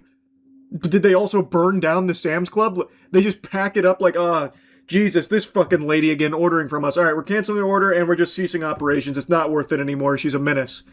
Like, I don't understand. What stopped you from just going there and just picking it up in person? This is so small town vibes. It's not even funny. I have a feeling this is not going to be good news. We don't even have a car? This is a simulation. She's entering this grocery store the same way Jack Black did when they first landed on Skull Island looking for King Kong. Like, just so blown away by everything. This is so crazy. Get the camera. Holy shit. Where are we? What is this? This place. This cursed place. This dead land. And it's just a totally normal grocery store. And she's like, oh, this is a simulation. Oh, this is not going to go well. Like, what do you mean it's not going to go well? This feeds entire communities here. You're going to be fine. It's food. It's a grocery store. It's doing exactly what it's meant to do. I don't know what she's so blown away by and confused on. How is this a simulation? How in the fuck is you going to a normal grocery store a simulation? Like, I think it's because she doesn't live a real life, so she has no idea what shit in the actual world is like. So all of this is just incomprehensible to her. Oh, shit. Here we go, I guess. While she's grabbing that. You do need a melon? I'm just sitting here laughing. I'm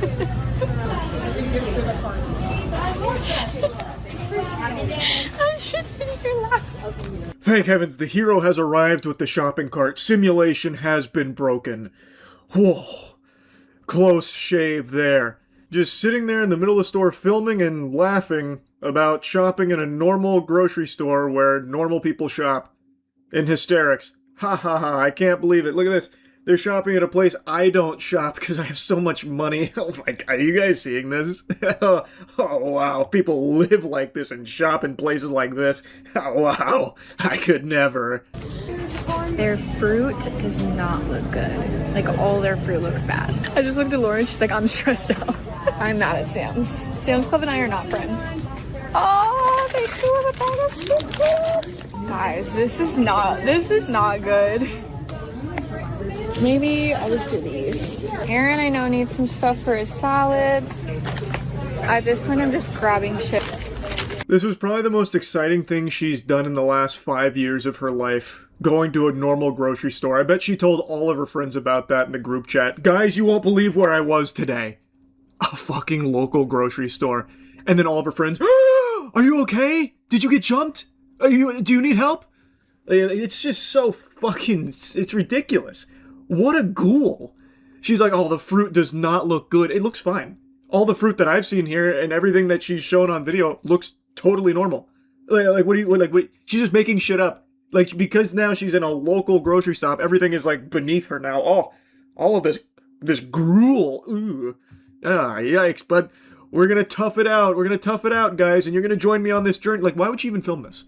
What did she think the response to this would be?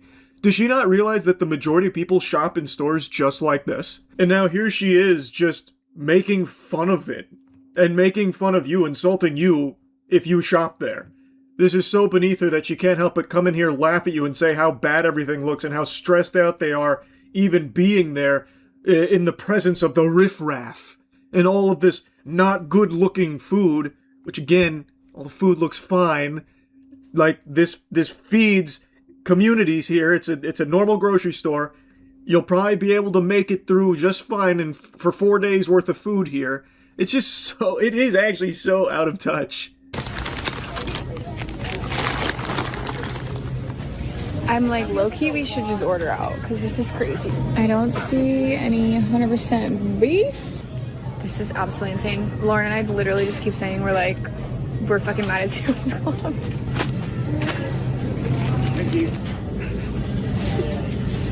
I feel like I'm in a simulation right now. For my 4-year-olds.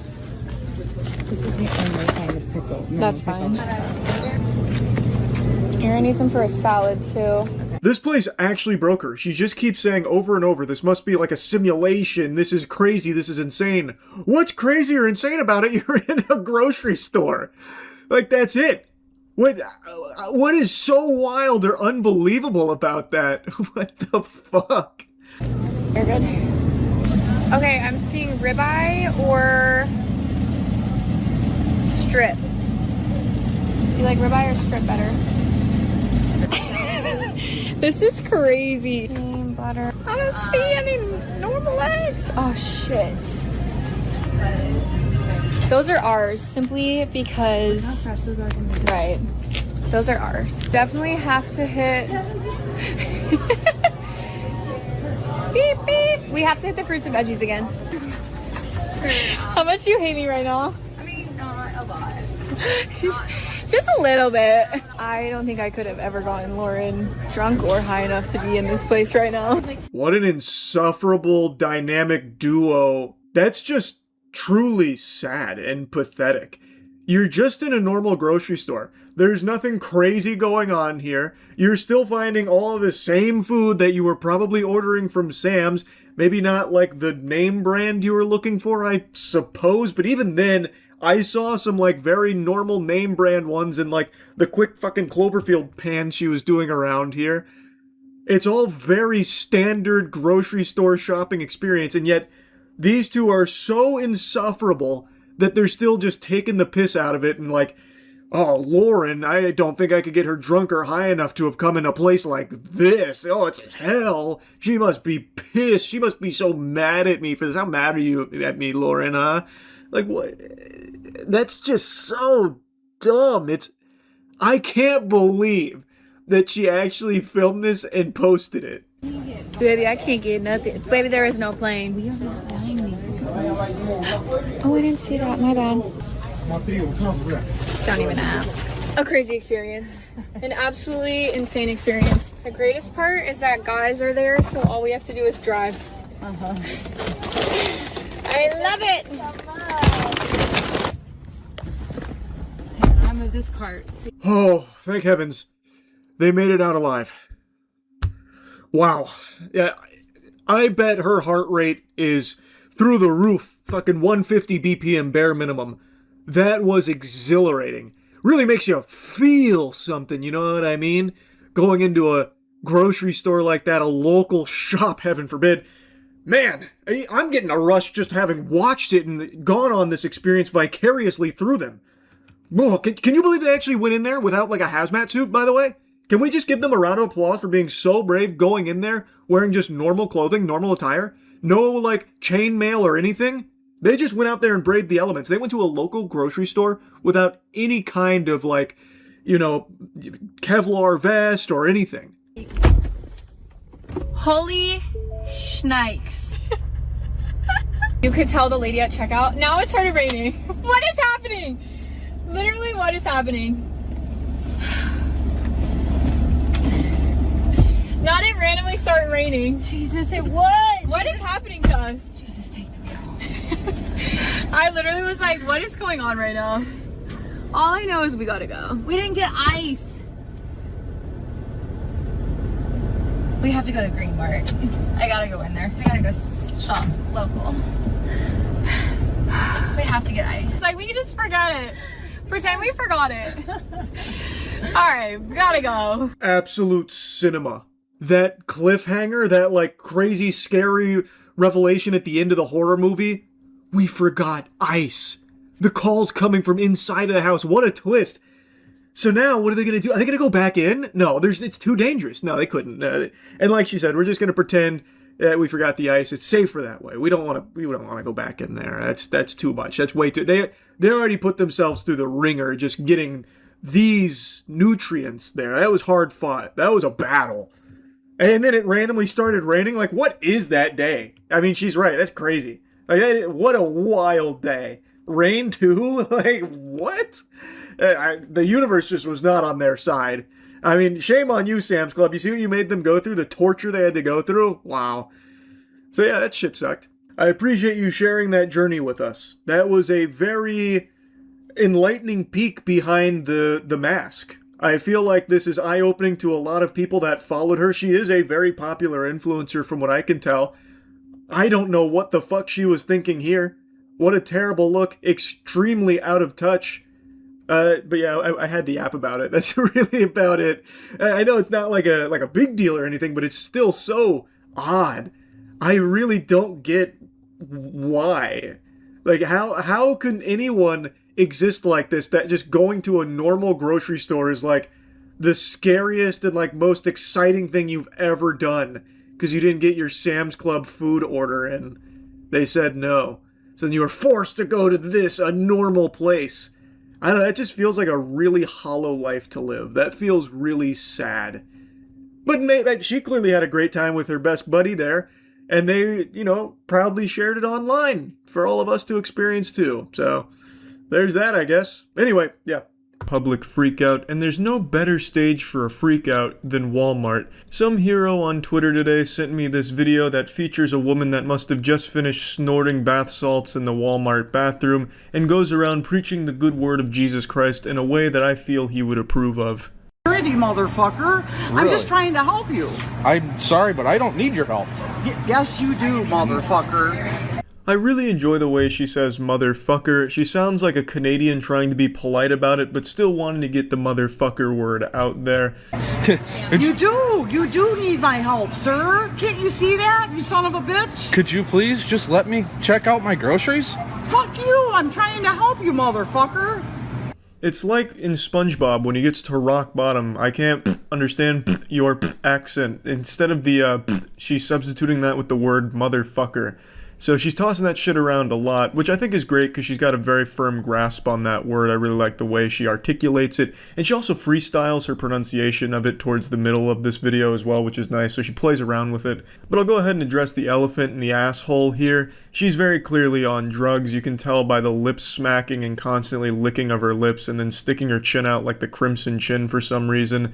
She's acting like she's eating some invisible cotton candy. That lip smacking and all that, that's a sign of methamphetamines. I've seen it a couple times in the real world. And of course, live PD as well has made me an expert.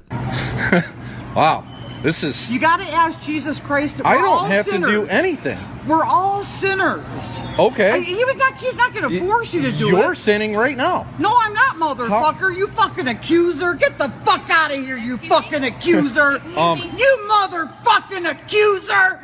God, just look at that face right there. That's the face of a warrior. A god warrior. She's about to challenge his ass to a duel, and the loser's gonna be shopping at the Walmart in the Shadow Realm.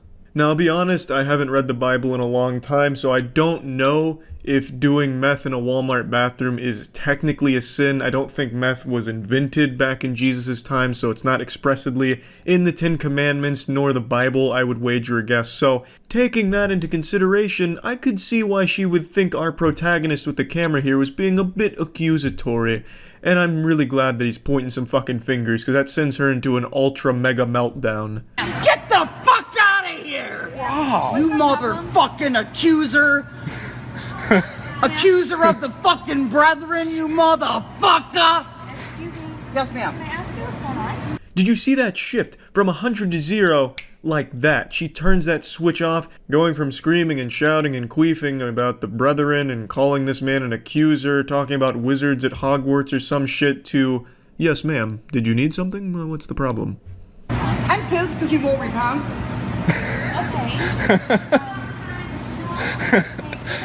I just want to get some groceries and go home. Because his religious views don't match yours, you're mad at I don't give a fuck because it's gonna burn in hell.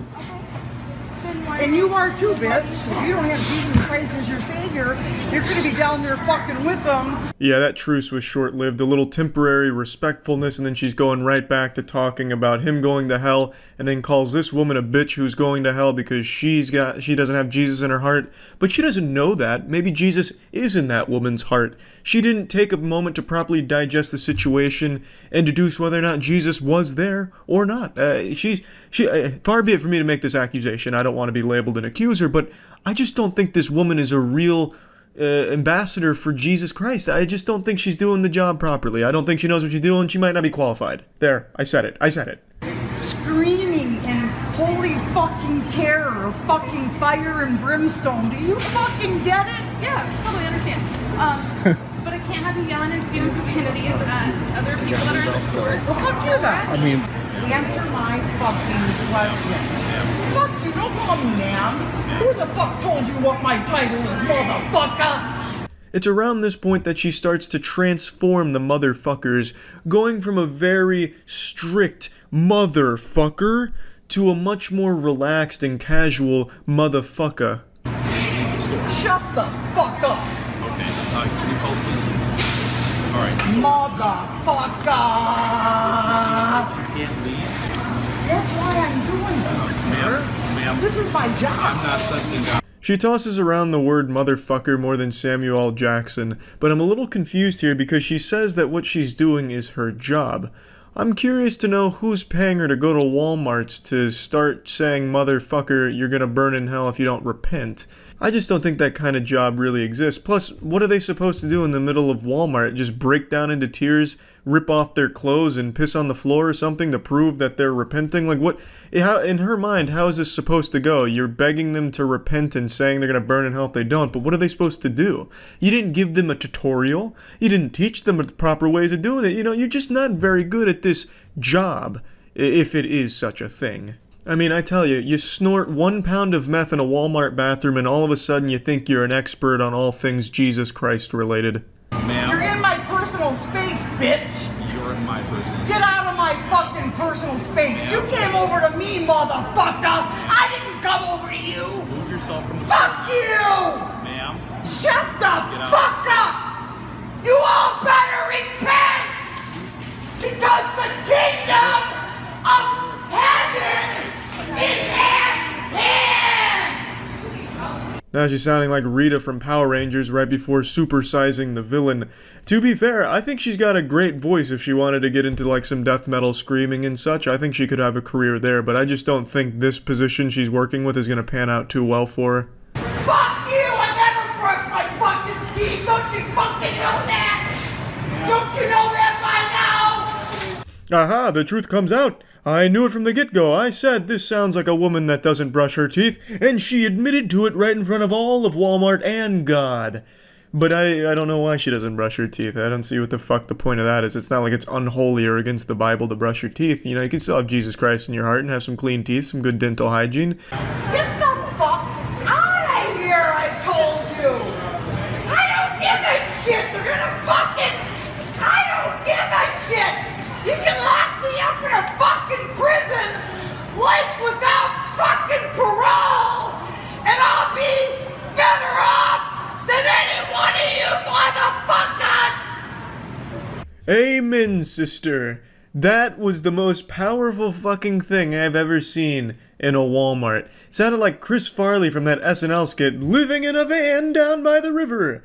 Just honestly such a heartwarming and moving speech she delivered, all while shaking around and moving like she just got hit by a taser. Shut the fuck up! Fuck you, sir! Shut the fuck! Are you that fucking dumb?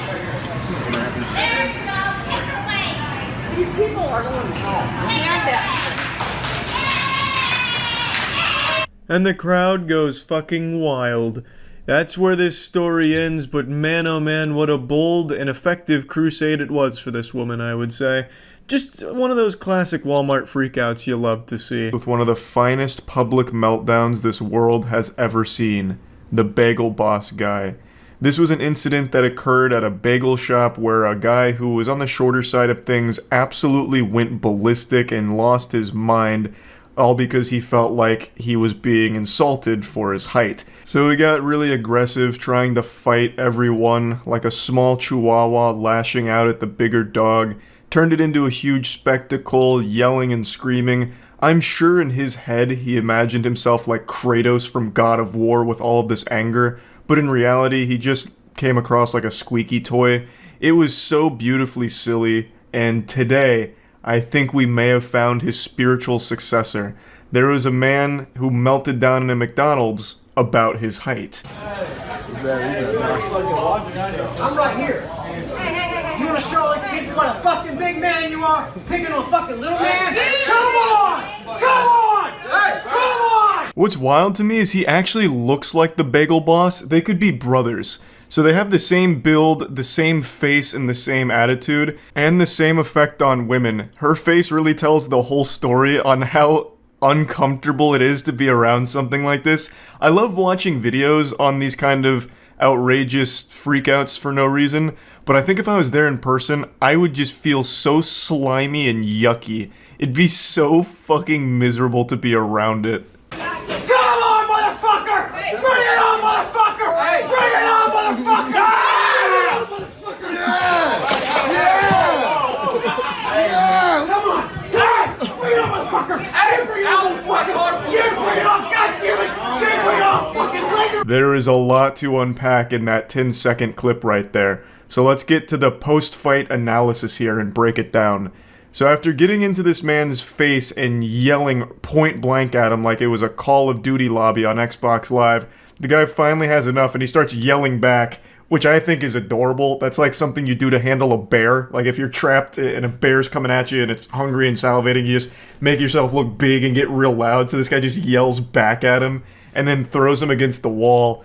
And the smaller gentleman here, his brain malfunctions, I guess, so he takes his soda, he throws it on himself, fucking waterboards himself with the Coke, and then throws it on the ground, only to slip on it. So this man just Macaulay Culkin booby-trapped himself, so he slips like it's a banana peel out of Mario Kart, hits the ground really hard, and struggles to get up briefly, and then the fight gets broken up, unfortunately.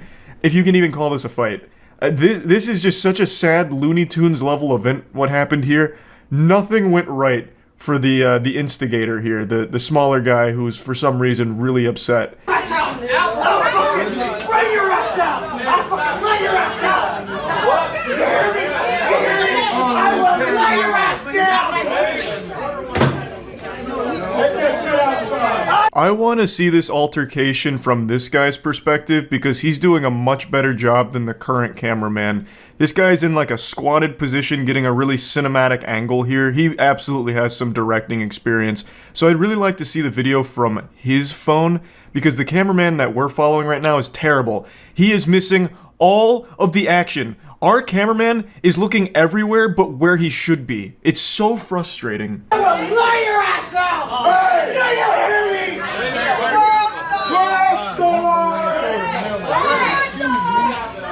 Unfortunately, this is all we get here because I guess the cameraman was too fucking drunk to just focus on one thing. I don't know what he was doing. Just constantly turning around like clothes in a washing machine. The second the action started, he just blanked out and just got everything that wasn't important. Filming the wall, filming people behind him, looking at the ground, never once getting them in frame again. It's so frustrating. I would really like the other angles here, but I haven't been able to find them yet. It's unfortunate we don't get to see the conclusion, but at least we get to hear some of it. The smaller guy keeps saying, "I'm gonna lay your ass out," which I think is a hollow threat. I think the time for intimidation is long past since you just took yourself out. So, it's kind of hard to make people afraid of you after that when it comes to fighting. I think he should have just cut his losses, and once they were broken up, maybe just give him, like, a cool one-liner on the way out, like, "You're lucky this guy stopped me, or else you'd be in the hospital from me beating your ass mercilessly," and then just leave. But if you keep saying, "I'm gonna lay your ass out," after you actually just ate shit on your own accord, it's just kind of more embarrassing, I would say.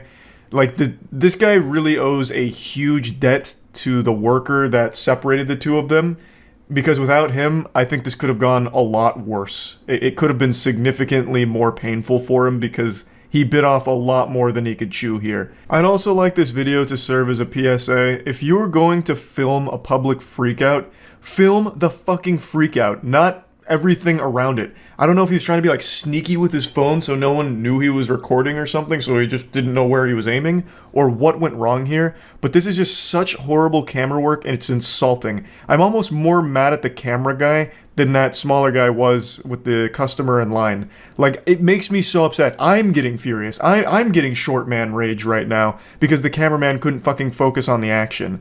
Just, you know, you're there filming, you've made the decision to film, now be good at it. Or at least competent, like close to it. Because the second that this like started to pop off, we lose all visual on it. It's so upsetting, it's so frustrating. And another thing, every time these freakouts happen, one thing that I always find interesting is people start laughing at them, like directly, or in this case shouting World Star and laughing at them and filming. You have to feel like such a clown. You know, like you're super mad, like you're ready to fight and everyone's laughing at you. It has to be the worst feeling ever and just makes you even more mad. It happens in every freakout video ever, and I can only imagine how much that fuels the rage in like this endless cycle. So, pretty great video overall, a good freakout. It's McDonald's, so you're always guaranteed some great quality freakouts, and yeah. The only way to scratch it was to find a nice new public freakout. This one's a little special. It comes from one of those gate attendants that work the gates at those high-class areas where a guard comes out and say, "Hey, who you see in here? Who do you know? Do you want to buy crack?" Okay, and then they let you through. Yeah, this lady here you're about to see has that position, and she's going on like a fucking power trip. She's going full-on Paul Blart, looking to dispense some justice, and the only way she knows how, through bad acting and whining on a telephone. Guy in a car, and now he's videotaping me. Because this is unlawful. Ma'am, he's running me over. No, I'm not. Ma'am, hurry, please hurry. Yeah, she's a real thespian, and I have to commend her for her method acting. She even pretends to run away from the vehicle, even though the 911 operator can't see that. She starts backing away from the car, looking all panicked, and then she gets into like a defensive position, like she's trying to stop a fast break in basketball. She really gets into the performance to sell the narrative, even though she didn't need to. She could have just voice acted the performance, but she takes it the extra mile.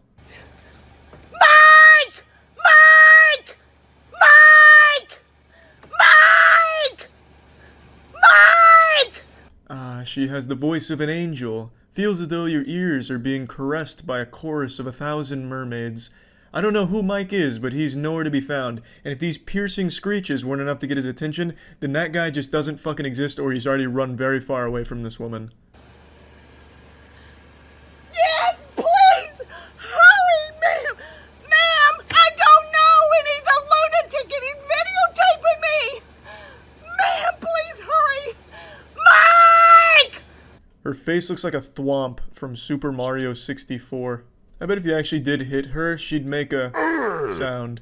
I decided to look into this one because who knows, maybe it was possible she did actually get hit by this car before they started filming. I mean, if I got hit by a car, I'd probably start going crazy too and start screaming for Mike or some shit, but I probably wouldn't be blocking the car that just hit me. I'd probably want to get the fuck away from it. I'd be afraid of it at that point, because if they've already hit me once, what's going to stop them from doing it again, especially if I'm acting like a huge asshole. But anyway, the story is, the guy filming this pulled into an area he didn't mean to be in, so then he pulled around to leave through this gate, and this lady here, Judine, was the gate attendant, and she's stopping him and going on this crazy power trip. I've never seen a Judine, I've never even heard the name Judine before, but this looks about right for Judine, and this just really seems like some straight up Judine behavior. You're in trouble. How You're so? going to jail. How so? You're hurting me! How? You just ran over! Ma'am, please, hurry! He just ran over, and he's still moving! Please, ma'am! Please, hurry! Now, I really do like her approach here. She's ramping up. She's up in the ante here. Like, ma'am, you gotta get the fuck over here. My God, he's still moving. But I don't think that's enough. You need to double down on the lunacy in the narrative. Ma'am, hurry up. He's still moving. Jesus Christ, is that a bazooka in the backseat? Holy shit, he's getting it out. My God, it's shooting sharks. What the fuck is that? Is that Joseph Stalin in the passenger seat? Ma'am, hurry. Then you go back to the bread and butter. Mike! Mike! Mike! I'm gonna throw it. Stop! Hurry! Hurry! Hurry! Ma'am! He ran over me! He ran over me! She's saying I ran over her. He ran over me! Reinforcements have arrived, and they're not on Judine's side. They kind of come over just to make fun of her. Which, who wouldn't, you know what I mean? It almost looks routine for them. They just calmly walk over. They look genuinely embarrassed from the few frames you can see of them. And it just seems like a common occurrence with Judine. Oh, shit. Judine's throwing herself on top of vehicles again and calling the police. What the fuck? I have the whole thing on recording. Sir, come on. No, you're good. Hey, This is unbelievable, man. good. We just heard it on the radio. The cops are already coming. So Can I this kinda please go? You can't. The cops. I over there can. now. I absolutely can. Okay. Well, I'm just telling you. If you I want, want the him cops are contacting arrested! I want him arrested! I have done nothing wrong. He's gonna leave! He's gonna leave! He'll run over you, Chase! Chase, get Marvin! Please, call Marvin! Please, call Marvin! Get him out of here! She was really out here making a last-second push for an Oscar. However, it didn't pay off. The man did pull away. He got about a mile or two down the road. Cops pulled him over about this call. He showed them the video. They let him go. No charges. Judine gets fired. Happy ending all around, and pretty much what you'd expect. But I don't think it's all bad for Judine, because this really shows her acting chops. She's able to convey a schizophrenic old woman beautifully. So while the door may be closed on her time as a gate attendant, perhaps a new door has swung wide open in her acting career. Who knows? We'll have to wait and see her on the big screen. First thing that pops in your head is probably like Spider-Man or Iron Man or something. But for me, when I think of a hero, I think of anyone who has to work in retail, food service, reservations, any job where you have to interact with a customer. Those are the real heroes. I have always said and always will say that any job that requires you to interact with customers is an absolute nightmare. Hell on earth. You're constantly experiencing the worst humanity has to offer every single day. Swallowing rusty nails would be less painful. And I think that's something that everyone on this planet can agree on, that rude customers are the lowest of the low. I have more respect for cockroaches than I do some douchebag that's melting down in public, yelling at an employee over something they had no control over in the first place. It is one of my biggest pet peeve. In fact, I'd say it's probably my biggest pet peeve. I hate that shit. And today there was a video that was going pretty viral on TikTok about a guy who posted his own meltdown at GameStop, and it is so embarrassing I couldn't help but just talk about it a little bit today. Let me show you it. Hey, what's going on, man? How you doing? Listen, I'm recording you just because I've had the hardest time returning this. So if you tell me no, I'm gonna go ahead and sue GameStop. I see this shit all the time. If you don't help me fix this problem that is my fault, I'm going to sue the entire company. Well, like, what do you expect them to do? Start groveling like, oh no, please, don't sue the company. Oh no, oh goodness gracious, oh please, anything but that, shaking their fist. I'll do anything to fix it. Oh god, just let me rectify this situation. Like, why do you expect the employee to give a fuck if you sue the company? Why is this GameStop employee all of a sudden gonna try and defend the company, the corporation, like, oh no, you will not. I will not allow you to besmirch the good name of GameStop like this. I will fix your problem immediately, now that you've threatened legal action. Like, they have no say-so in the corporation. You know, this guy isn't John GameStop here. Like, he doesn't care. Who the fuck cares? I just can't wrap my head around this, like, 4-year-old thought process here. If I go after the company, surely the employee is now going to be able to magically fix my issue. It's not their company. They don't care. They're just an employee of it. It's not like they're married to it. It's not, you know, they don't care. They shouldn't care. It just makes no sense to me. But all power to this guy. If you want to sue GameStop and lose all your money in legal fees, please, go right ahead. It'll be a really fun, goofy headline to read. I implore you to sue GameStop. And it's really silly in this case because it's GameStop. It's not exactly a booming corporation. Like, what are you going to sue GameStop for? Their NFTs? Like you really stand to gain nothing out of it anyway? The whole thing is just a fucking disaster, and this guy's an absolute clown. You have nothing to do with this. I just need somebody to tell me no on video so I can go ahead and sue GameStop. A brief moment of self-awareness where he acknowledges that the employee had nothing to do with this situation, but then still continues to make a big scene out of it. Jesus Christ, it's so painful. I'd rather teabag a barrel of plutonium. I'm just trying to get my money back here. I bought the PS5 bundle, and then they made me buy a whole bundle, which isn't even on my receipt. I didn't sign no contract under you guys' policy. It's just unopened things are returnable. They didn't have the receipt? Yeah, go ahead. I think you were in here even when I bought it. So yeah, I got pressured into buying a bundle. I didn't even want it. So I got 3 games and the charging case. I kept the controller there. You got pressured into buying a bundle, and now you regret it. What do you mean you got pressured into buying a bundle? What, did the employees throw you against the lockers like it was football hazing? And take the goddamn credit card out of your wallet to make this purchase? What the fuck do you mean you got pressured into buying a PS5? Were you just sitting there trembling like, oh my god, they're talking about a bundle. Fuck, I'm gonna have to do it. Sweat pouring down your face. You like 8 years old? You come in here acting like a big man, but your issue makes it seem like you're just a big baby. Like, what the fuck, man? Jesus. And the whole issue is super stupid anyway, because when you buy a PS5, you get games with it. It's bundled up. And I think the reason, and I could be wrong, this one I'm not 100% sure on, the reason they bundle PS5s with games is to prevent scalping or reselling. So that way you're not just getting like the raw console to like resell for profit, you get games with it as well that drive the value up, so you spent more on like the entire package than you did just the actual hardware. I'm pretty sure it's like anti-scalping measures, though I'm not 100% sure. But when you're buying a PS5, you're never just buying like a raw PS5 anymore. It's always bundled.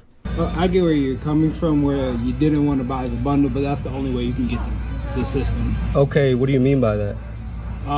So through GameStop, right now we're only doing bundles for PS5. Is that in writing? I know. So you're gonna just say no, huh? Yeah, I can't take it. So you can't give me the refund for this shit right here? No.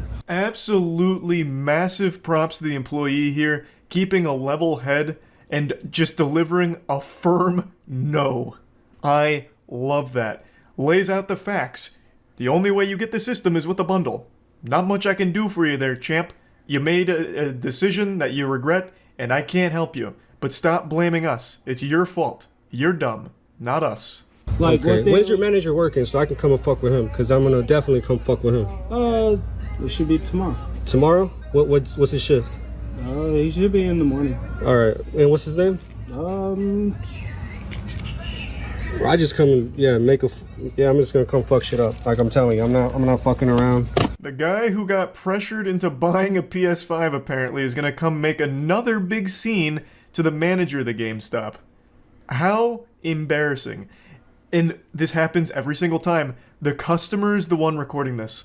It blows my mind how every single time there's an event like this, it's always the biggest asshole that's recording it thinking they're right. He posted this in full confidence thinking that TikTok would be on his side, but instead all they did was steam his ham. They fucking slam dunked this guy across all of TikTok and on YouTube. I saw Jamari made a video about this as well. This guy's just become an absolute laughingstock, and it was entirely avoidable multiple ways. A, not making a big hoopla about you making a bad decision financially that you regret. Your fault. Take responsibility. Nothing GameStop can do for you here. And 2, not filming it yourself. You could have just not filmed it. And then 3, if you had the compulsive desire to film it, you couldn't fight the urge just scratching at your neck like, oh, I'm being an asshole and I gotta film it. Yes. Okay. Even after filming it, you could have just not posted it. Like, there were 3 ways of avoiding yourself being an absolute joke on the internet, and somehow all 3 of those filters you went right through. Impressive. This is, yeah, you guys are trying to upsell motherfuckers. I could have paid $800 on StockX if that was the motherfucking case. But you're just getting the system off. I don't want no fucking Ratchet and Clank. Are you kidding me? You know what this is, bro. No, like, I pay $800 for some bullshit. Like, say if like you wanted different games, like you legit like. Can you give me in-store credit for all this? Let me stop you right there, big guy. You do not want in-store credit at GameStop. They will give you like $15 for this entire PS5. It'll be $15 and like 5 toothpicks. In-store credit is the last thing you should be haggling for here. It is not worth it at all. No, y'all trying to play me. It's a brand new game and I'm here to return them. Saying y'all. Y'all GameStop, and you represent GameStop. You ain't got no name tag or shirt, but you GameStop. So that's why I'm saying y'all. Yeah, if you don't want to represent it, then quit. I work. Ah, yes, the classic. You work at GameStop, which means you are GameStop. So all of my problems are your problems. It's I don't even know where to start with what just happened there. Telling him to quit if he doesn't rep GameStop. What does that mean? What are you talking about? This guy is giving you all the answers to your questions and you're still mad at him. It's your fault. You signed the receipt. You didn't have to pay $800 for the bundle if you didn't want to. You not only signed the receipt, you walked out of there and you went home, you marinated on it, and then you came back and made a big scene about it. Like, it's your fault. It's not this guy's fault. Telling him to quit his job if he's not there to, like, fight for GameStop tooth and nail is so silly. Oh, I can't stand, like, customers like this. These videos just always boil my blood. And I've never even worked in like the customer service industries or anything like that, but my heart absolutely breaks for the people that have. It seems so miserable. And seeing customers in real life, like you see the worst fucking people. It's so aggravating. So yeah, I just wanted to talk about this a bit since the video was floating around and She get 72 fucking dicks in her mouth? Whoa, that's a lot of penis. No mouth can hold 72 wieners, lady. Do you know what date is? Month? You're not gonna beat the Alpha Kais. Just leave, lady. Hand off me, motherfucker! Ooh, her catchphrase. You guys, come this way. She's not gonna follow us. See what happens to you. I fucking dare you to fucking touch me. One fucking Give her a wet willy. more. She will melt down. She'll short circuit. Charles, don't. Ooh, that's a strong name, Charles. You're born for greatness. Kiss her. Confuse her. Touch her, Charles. Poke her in the stomach. We want. Look at this. Look at this right here. You've been recorded the whole time. She looks like an extra on The Walking Dead. Like one of the zombies that you see in the background. Did she live in Walmart? And ask Jesus Christ to forgive Maybe you should ask Jesus Christ. Yeah, I think she's even wearing the same outfit from the last time. She has one set of clothes and she lives in the dumpster at Walmart. Thank you, sir. We appreciate. Yeah. This was the first sighting of her. This is when she first, like, came into the public eye. She's like the missing link between Homo sapiens and Sasquatch. You know what I mean? Like, you know how science is always debating, like, how the fuck are we related? How can the Sasquatch exist, you know, finding Bigfoot? She's that missing link. You're supposed to pick up everything. Nope, 4 bags. Yeah. What you're serving. Oh, you It's are like a so WWE much promotional. Wait till your boss tells you what you gotta do. I'm half expecting a Ric Flair woo. What you pick up and what No, you don't. it's what you ordered. You little twerp. It's what you ordered. You little twerp. I know what I ordered. Okay. And you're gonna pay. Okay. Yeah. At the WrestleMania SmackDown 1999. You like your job? Because you ain't gonna have it past today, baby. Ooh, it's a crank window. That's a power move. He's fucking cranking it in front of her. I like that. Imagine you take a shit in front of him. I will say though, this is a different outfit. So clearly she owns more than one. So we're getting more character development. I'm not, because it's all on video. Thank you, Jesus Christ, for videos. Yeah. Woo! Esports! YouTube! I love motion pictures. Is it worth getting in an accident? I told you what you were supposed to do. She's boiling over. A, B, C, D, E, F, G. Okay. Like a damn child. All right. And you can't even follow instructions. Why don't you go back How to your old are you? Why don't you go back to Baba baby, baba baby. Dot, dot, dot, dot, Oh, dot, now dot, I dot. understand you. Oh, now I get it. Fuck, why didn't you just say that from the get-go? Now you sound sane. She's gonna start, like, doing the worm or something. Jump in front of this car. Hell won't accept her. Yeah, like Constantine, heaven doesn't want her, hell won't accept her. So they've condemned her to Walmarts and empty roads. And you go to a customer's garbage cans and they got 5 bags, then you charge them for 1 extra. But you got enough common sense to pick the sucker up. This guy ain't got no common sense. Who's she talking to? Is there an audience? Is this a theatrical performance? Oh god. We're reaching the climax. Move over, Joaquin Phoenix. What the fuck? Oh, now I'm following. Okay. It's a game of charades. Sounds like meth. Damn, she's fucking busting a move. What was that? Was she hitting the low? Whipping and nay-naying? Yeah, she challenged. It's her fault. She challenged him. She was talking mad shit before this. No, Willard, don't let her say those things about your mother. Oh! It's a good thing I'm not fragile. It's a good thing he's not kicking. You cannot import the endangered species. You cannot bring them into This'll teach you to talk shit about my mid-gameplay. I may be in silver, but I box like a plat. No, we do not. Oh, yeah, baby. People challenge for the Oh, fuck yeah, take him down. Now he's learning strategy. Take down the man with the leash. What does he eat? Well, he has a very Human nice flesh. pellet, Oh yeah, fucking pounding his chest like King I Kong. think he had a gun. He's Keep such a attacking the good handler, animal, then you'll be so mean. free. Good boy, Will. No one can Now don't stop go you, down and the don't let her steps. sexually harass you like Australians that. make coats out. Irene. Oh! You stepped into the danger zone there for a second, Irene. Endangered species. I always have to ask that. Oh, you're fucked. You can see why now. That leather jacket won't protect you now. Easy. You can see why now. Get him with some capoeira. Like dominoes, baby. His technique is nuts. Rags the kangaroo attacks Marty the monster. Why is Marty the monster taunting Rags? About to rip his head off. Poked him in the eyes. Oh, you're so fucked, Marty. He's got him in a blood choke. It's just... Somebody get Big Bird out here. We're about to lose one. Damn, that grip is tight. He is... He is putting... He is putting him to bed. God damn. Look at those biceps. You're not getting him off easily. They have to try and, like, bribe him out of there. Hold him for ransom. Rarely does someone suggest something that makes me laugh, but when you give me a good kangaroo fight, I can't help but giggle. Fuck.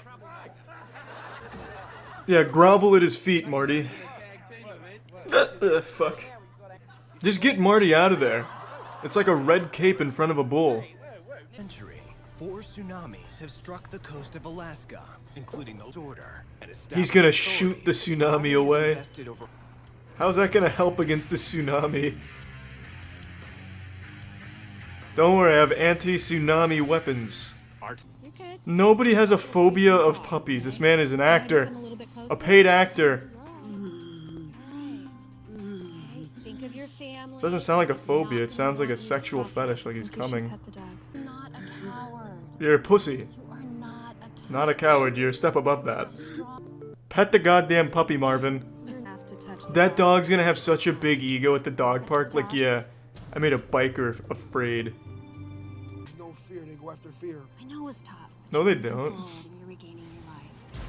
You're thinking of, like, werewolves. Dogs don't. An action-packed week of Karen activity reaching an all-time high. If you're checking with the meteorologist, you'll know that there's at least been a 90% chance of a downpour of Karens on any given day this last week, so it's been pretty wild. Pandora's box has been fully opened, and now we're left with the wrath and the chaos of the Karens. I can't help but draw similarities between what's happening right now and what happened in my favorite movie, 1999's The Mummy, when Brendan Fraser and the crew accidentally revive a mummy, and then, as a result of this, there were plagues that were put upon the world. I feel like something might have happened in this day and age where someone opened a sarcophagus and the only plague that came with that was these Karens. We'll go ahead and start with the most popular Karen sighting this week. This one's actually pretty special and pretty scientifically important, I'd argue. This isn't just some generic Karen, this is actually the guardian spirit of blueberries Karen. She comes out when she feels blueberries are being threatened, and it's someone we've read about in fairy tales, but until now we've never had video evidence that this Karen even exists. This is like finding a video of Bigfoot. Pay taxes, I pay for this park, and I don't like to see people wrecking it. We're not wrecking it. There's literally so many berries everywhere. Oh my god, we're not wrecking it! Oh, there's so many berries out here, there's so many berries! I cannot. Complete twits. You ever get so mad at someone that you just bust a fucking move? This Karen got so upset that she just couldn't help but hit the electric slide part 2 right then and there. I've said it before and it's absolutely true. Karens are just like children with temper tantrums and shit like that. Basically, a Karen is the result of a toddler being Freaky Friday'd into the body of a miserable middle school English teacher. We're twits. You're the one coming up to 2 young girls, getting Young mad girls, at them for yeah, picking you're acting like 6 years old. 6 years old? Because we wanted to eat some berries. I'm saying, eat all the berries you want, just don't take the bush with you. It's not the bush, it's literally it's a tiny branch of berries. She's like King Ramses from that Courage the Cowardly Dog episode. Return the slab! Return the berries, or suffer my curse. But I'd be lying if I said I didn't want to see her break out those moves again where she's flailing her arms around acting like she's swatting away invisible bees that are swarming her. Why don't you mind your own business?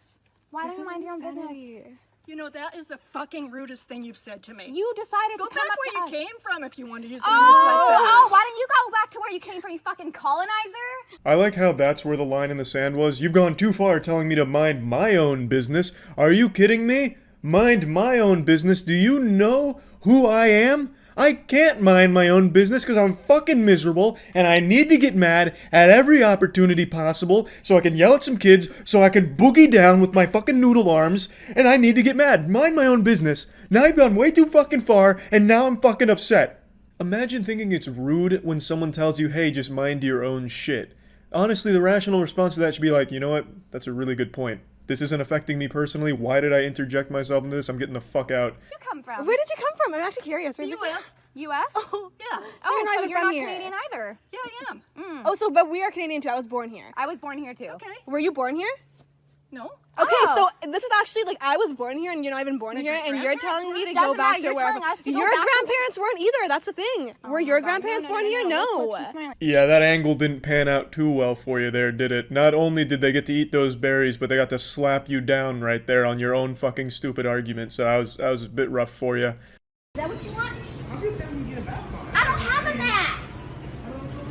I don't have a mask. This is fucking ridiculous. Are you fucking kidding me right now? You're not going to sell me this? It's going to take you to... I'm spreading more dirt standing here, for God's sakes.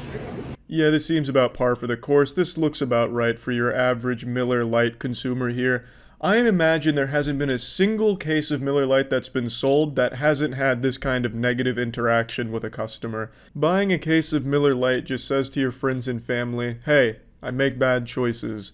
Obviously, I'm exaggerating a little bit, but I've made it very clear in the past, Miller Lite is my least favorite beer. It just tastes like somebody plugged a catheter into my high school bully and is just milking the piss out of them and feeding it to me. It just tastes like I'm drinking hateful piss. I'm not paying for a fucking mask.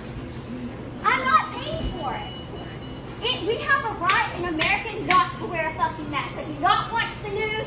There's almost nothing more frustrating than listening to these stupid fucking troglodytes think that they're right when they're just outright wrong and refusing to accept that they're wrong. It is a business. A business can put whatever policies they want and refuse service to people that don't abide by those policies. That is their right. But then you have these fucking dumb homunculus walk around, my rights, my rights, my rights. I can jerk off in the store if I wanted to. It's my penis. God gave me this penis. You're not the boss of my penis. I could beat my fucking meat right here with no mask on, and you can't stop me. It's so fucking silly that no one seems to understand that a business can enforce whatever the fuck it wants to on the people that choose to shop there. It's the most ridiculous thing in the world. And I don't understand this huge hoopla about masks in the first place. Why don't you get upset about the fact that businesses require you to wear clothes to shop there? It takes a lot more effort to put on a shirt and pants than it does to put on a mask. Why don't you get upset about that? They're taking control of your body, saying what you need to wear to come into their business. That's infringing on your so-called rights that you're arguing about. Why is it only the mask you take an issue with? The mask is a lot less effort than putting on clothes in the morning. Why don't you just try and shop around naked and see how that pans out? We don't have to do this. It says on the paper right here, it's gonna wear a mask.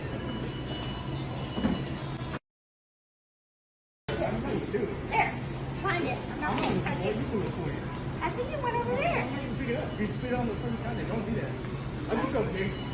Karen going with the classics here by spitting on the man, which is a crime. So now the only rights that you're entitled to, Karen, are your Miranda rights. That's assault. And during a pandemic, it's more than assault. You're just a giant piece of shit. They're playing. That's what the park is for. I never saw a car in here before. It's a Power Wheel It car, doesn't man. bother me. What bothers me is you have a little kid in here that doesn't have a driver's license. He's just a little kid and you're not with him. It's not a real car. This one's almost just a wholesome Karen encounter. She smells some people were having fun at the park, so she goes out of her way to just put the kibosh on that shit and shut it down. And then she takes notice, wait a minute, those are little kids in a truck? Is that a truck in the park? Hey, what the fuck is this? These are some unlicensed kids in a fucking Cybertruck. Are you kidding me? You're a terrible parent. Where are their license? I'm gonna have them thrown in the slammer for this. This is a crime. This is a fucking crime. In my peaceful park? Are you out of your fucking mind? Don't talk to me. Did I invite you into my conversation? Did I invite you into my conversation? Did I invite you into my conversation? Do you have any right to be speaking to me right now? Are you involved in this situation? Are you involved in it? I am. No, you're not. No, you're not. And don't talk to me. Do not talk to me. Take your bullshit mask off and act like a real person. And you are not the boss of me. Oh yeah, she did it. She just dropped the "you're not the boss of me" line. Every single Karen freakout is more and more evidence that as Karens age, they become more and more like children. It's like some Benjamin Button shit. I was half expecting this woman to throw a chocolate bar on the ground and start crying about how unfair the other lady was being. Didn't you say you were in a hurry? You either don't. You guys can all fucking wait. Don't talk to me. We are waiting with patience and kindness. No, you're all fucking talking to me when I told you not to. This is probably the most conversation this lady's gotten in the last 30 years. Her children grew up and started to ignore her. She doesn't get to see her grandchildren very often. They ignore her phone calls. And now, finally, some people are talking to her and she just doesn't even know how to respond. So she's just lashing out at everyone here because she just doesn't know how to converse with anyone anymore. She's out of practice and she's just kind of a big asshole. I don't care. What are you going to do about it? What are you going to do about it? Look at this little What are girl. you going to do? What are you going to do about it? That's a terrible What are you going to do about it? Try to get Run your bitch ass mouth like the dumbass cunt that you are? Cool. Oh, I do say that was a bit too far. Wow. I always like when a Karen says, "What are you going to do about it?" and then get like fucking shocked when someone actually does something, like slap her. We've seen like 1,000 of those by now, but unfortunately in this case, the woman wasn't feeling like slapping her. Probably wouldn't even be worth like the extra effort to walk up there and then just take one on her cheek. But I always find that to be pretty remarkable because they're constantly egging it on and then play the victim when something does happen. And I have no doubt in my mind, if that lady did swing on her, this one that's making the big huff and puff would have totally abandoned all sense of toughness and just start crying about how she's the victim and calling the police about what just happened. That's assault! No, it's not. If you spit on her, that is assault! She's in my face touching me. Call the police. I'm cool with that. Not on her! She's touching me. Yes, it is. You spit on her! No. There's nothing more cowardly than spitting on somebody, and it's very common right now with Karens. That's really their go-to signature move.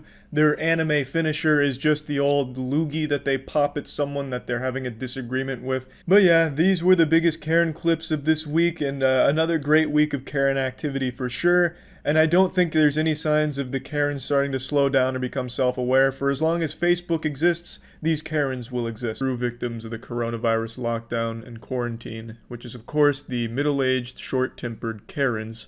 These brave women have been trapped at home for the last month with no one to complain to except their anti-vax Facebook groups, no one to yell at besides their husbands, no managers that they can speak to. They have all of this rage bottled up inside of them, but nowhere public to melt down and let it all out in a nuclear explosion of screeching and screaming and threatening lawsuits. But the good news is things are opening up again, which means the Karens now can go back out into society and make it a worse place. So please join me on this adventure. I'll be your host. I'll be like fucking David Attenborough here, and let's observe the Karens going back to their natural habitats after their hibernation. Fuck you! Ah, wonderful. A chain-smoking middle-aged woman with her siren song, such an angelic melody, true mastery over her divine vocal cords, able to deliver this banshee's wail, fuck you. No, it's not enough! Park your car. No! Like, what the hell? You better get the fuck away from me. Fuck you! We have a car. The wild Karen's sharp instincts kick in, hearing the sound of potential danger. She feels as though the essential oils in the backseat of her car are threatened by a potential predator, so she lashes out blindly, hoping that the guttural shouts and puffing of her feathers will be enough to scare away the enemy. Everyone better stop fucking yelling at me right now, as I'm not fucking moving. Thank you! She didn't mean that thank you, that wasn't sincere at all. I'm starting to get the feeling that she's just not a very pleasant person to be around. I don't listen to you either, Shield. Listen, you short fucking piece of shit. Now you've gone too far, lady. Out here looking like the substitute teacher at Hogwarts for the Defense Against the Dark Arts course. Fucking scary looking loud lady. Fucking hanging out in this drive-thru looking straight out of a 1970s newspaper comic strip. Truly rude from this woman here. This woman looks like menopause. She looks like if menopause was a person. Okay? Grow some fucking balls, baby! Grow some fucking balls! No, I'm not moving. Talk all the fuck you want, all you fucking Hawaiians. The white lady's fucking crazy. You can talk all the fuck that you want, you fucking motherfucker. No, it's not enough! It is not! Unfortunately, that's where the video ends, but I don't think her anger stopped there. As you could hear, she was still screaming, still going in really hard. I half expected her to take a baseball bat to her own car just out of the confusion from the anger, just hurt itself in the confusion. It is truly baffling how someone can get this upset and have so little shame to just do it in public like this. And I think that's what makes Karens so special. They don't have that level of shame or self-awareness, so they keep going out and embarrassing themselves. And since they've been locked up for a month, they have a month's worth of embarrassment to catch up on. So they're really kind of speedrunning that because there's been so many of these things going on. I'll show you a few of them. Let's keep going. People here that's enjoying themselves, okay? This is what we're gonna do. We're gonna do the last part. Now what are you doing? Now what are you doing? Hey, sweetheart, there's kids here. There's kids here. This one was actually one of the saddest ones and most embarrassing in my opinion. This is a Karen that's been heckling a group of street performers that were performing for these people that are just now leaving their house for the first time in a month, just to give them something else to think about and entertain them. And Karen said, well, I can't imagine anyone having fun. I'm pretty miserable. Everyone should be miserable. She's like Dr. Zalost from Courage the Cowardly Dog, very unhappy, so she's shooting her cannonballs of unhappiness at everyone around her. So she just plants herself here. She gives this very incredible Ginyu Force pose here with the double middle fingers. Really bold stuff. There's kids here. There's kids. Oh, you should have some respect, sweetheart. Please. Thank you. Could you please leave? Could you please leave? She refuses to leave. This is a 4-part TikTok video. I didn't even know TikTok had anything other than just shitty lip singing and dancing, so this was kind of an interesting surprise. And I'd like to bring attention to this. I know I'm no major fashion icon myself, but I do have to say I don't understand her sock decision here with the different links. It's like Titus from Final Fantasy X with his pants. She has a sock that goes up to her knee and the other one's an ankle sock. So that right there tells me that she just desperately craves attention, so she's trying her best to be unique and not like the other girls with her fashion by having different lengths of socks, which is kind of sad, but it also fits in line with what she's doing here, making herself the center of attention for no reason and at the cost of everyone else's fun.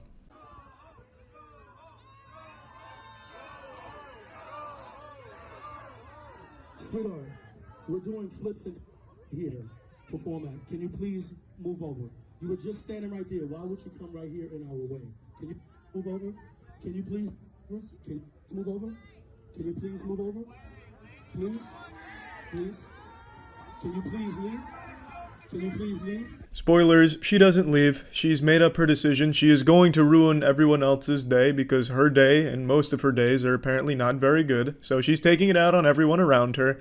And this persists for a long time. I'm not going to show every part from this very pathetic saga here, but I am going to show a little bit. We'll go to part 2 now. No, you don't have to give her anything, don't.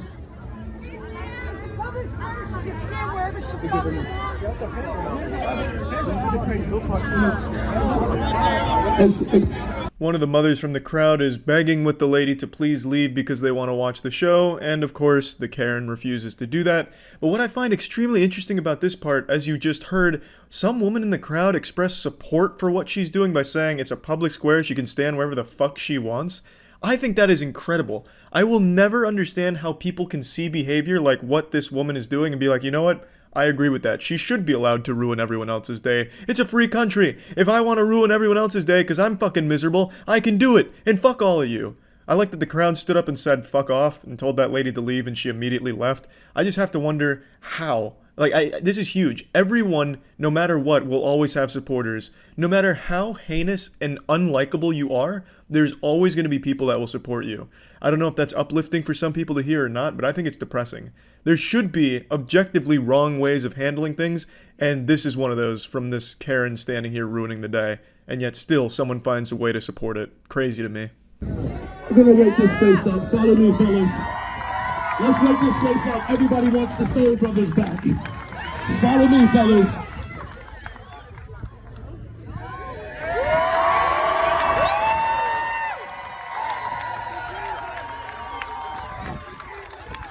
Luckily, this fairy tale does have a happy ending. The police show up and escort her the fuck out of there, which is great news for everyone there. It's pretty wild how long it went on for, though. The police had enough time to walk over there and get her out before she left.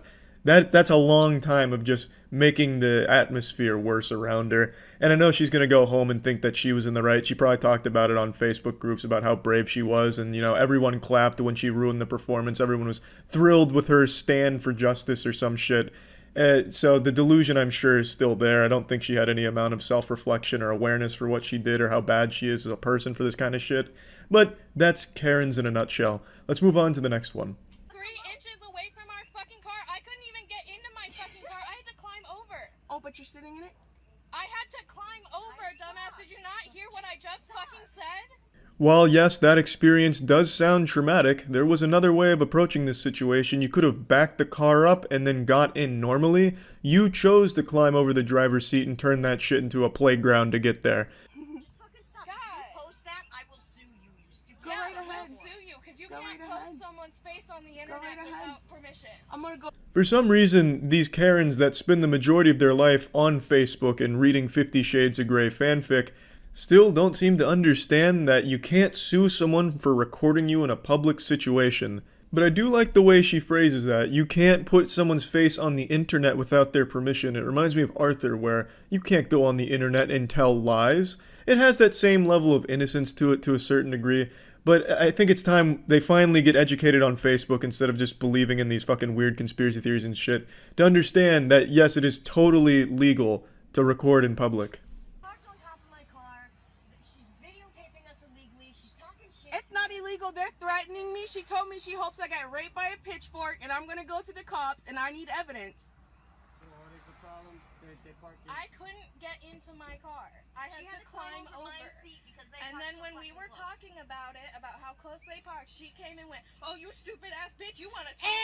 Wrong. I told you my boyfriend did not hit your car because you said if my boyfriend hit your car, you were gonna call the cops. Yeah, this shit is devolving into elementary school shit really fast, and the security guard clearly wants nothing to do with it. He leaves like a second after he just says, "Hey, can you guys just handle it?" and he just walks away. Respect to that guy, because who the fuck wants to be in the middle of this? Stop arguing with the stupid fucking whore. If you keep arguing with the fucking whore, they keep arguing with you. If I find that video online, I'm fucking suing you and I'm calling the cops and they're gonna come get your ass. I do appreciate that threat right there from her. You know, that's some Xbox Live shit. My dad works at Bungie and he'll get you banned if you steal my sniper again. It has that same level of energy, so there is a level of intimidation in there. That's pretty much where the video ends. It's just back and forth of just like baby whining, like baby raging at each other. I don't know, it's not even like insulting anymore. It's just kind of like actual whining. But yeah, all over a parking spot. Let's go ahead and move on to the next one. You're the one with the Christ thing on your car, you dumbass! Fuck you, man! I think there's something about cars that really tap into the primal rage receptors of the Karens, because a lot of the Karen outbursts happen around vehicles, so it's kind of like this catalyst for explosion among the Karens. It's very interesting. It helps channel their aggression and really bring it to the highest level it can be. You impotent piece of shit!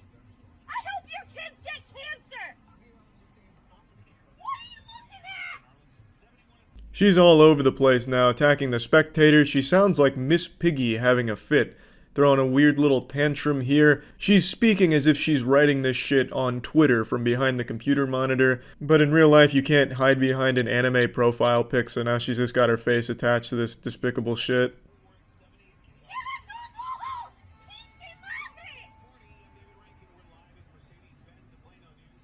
What are you filming me, you sick fuck? Is that funny to you?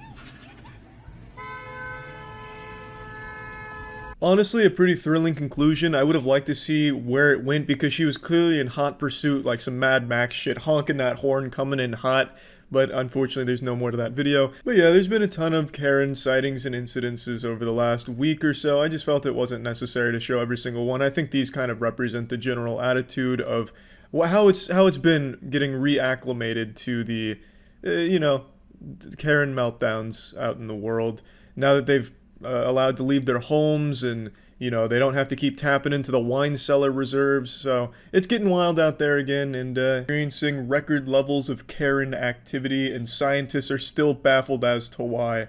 I truly don't get why there's been so much Karen shit going on out there right now. Maybe it really is something with Wi-Fi. Maybe 5G is causing these middle-aged women to be more prone to meltdowns and just losing their shit in public.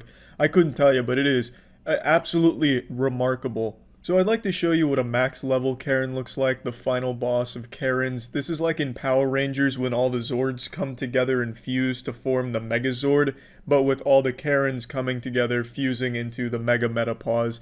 This lady is pretty notorious, in fact. There's been a lot of sightings of her. She's like Sasquatch, but without the blurry photos, and a lot less cool. Hey, listen to me.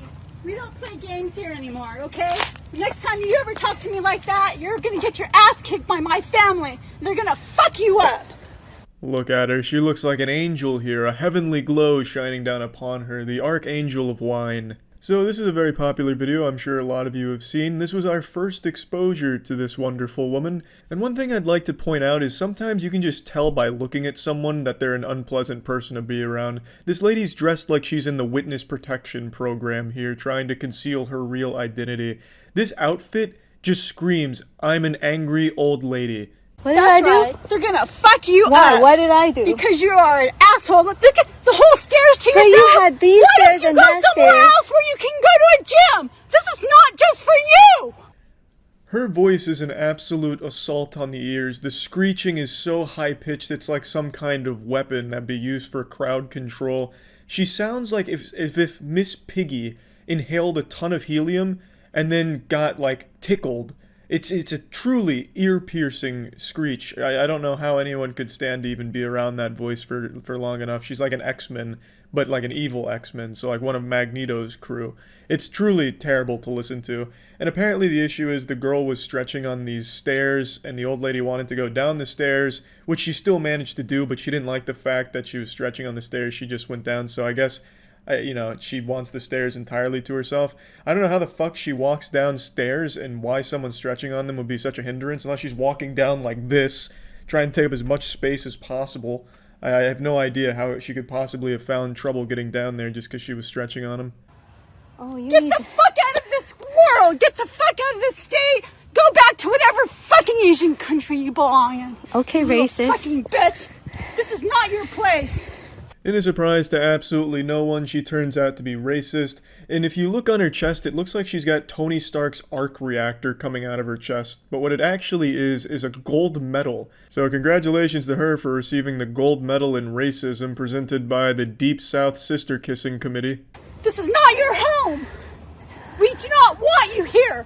You put that on Facebook. I hope you do, because every fucking person will beat the crap out of you from here on out. These are the people that use Facebook. Facebook is a fucking curse. I guarantee she thinks the only website on the internet is Facebook. It's just the only place she goes.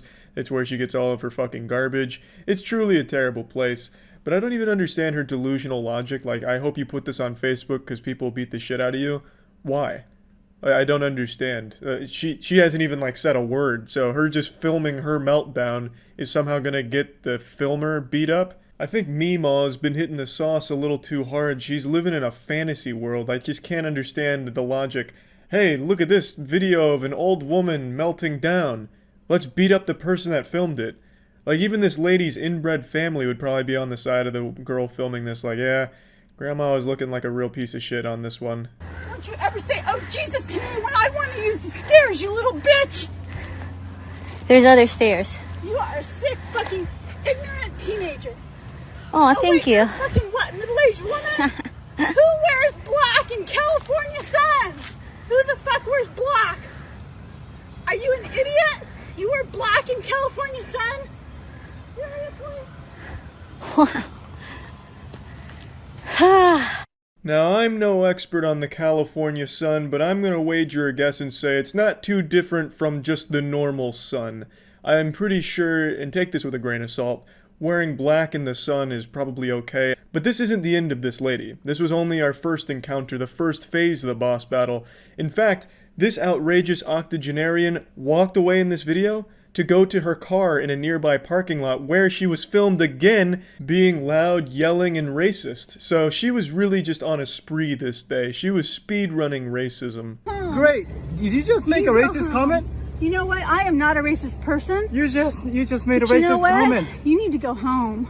That's right, baby. The Princess of Piss is back, and this time in HD. She's up close and in your ass. Experience the highly anticipated sequel to The Meltdown on the Stairs. New York Times is giving this one 2 thumbs way up. I am from here. Look it.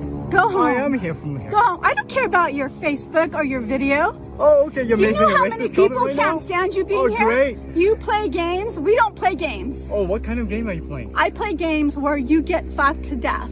That sounds like a very aggressive game. I consider myself an elite gamer, and not even I would play a game like that. Now, if you've been paying attention, you'll notice that she said this exact same thing to the girl, minus the getting fucked to death part. She left that part of the game out, but she did say to the girl on the stairs, "We don't play games." So game time for this lady is over. Kaput. She has put the kibosh on game time. She doesn't like games anymore. She quit. You know, she said, Bethesda's taken my money one too many times for garbage products. I'm done playing games. Now, I'm fucking to death or something. It's hard to say, but she clearly liked games, but she doesn't like games anymore, so now she keeps bringing up games. Oh, okay. Well, great. Let me take your card. Let me put your number plate too. You get away Great. from me. So this lady. You are going to go to real jail now. I cut out the part where he's showing her license plate, but she was saying she's gonna call the police on him now. I can't imagine what for, but this lady just hates Asian people. So I can't even imagine what this fucking police phone call she's planning is going to even consist of.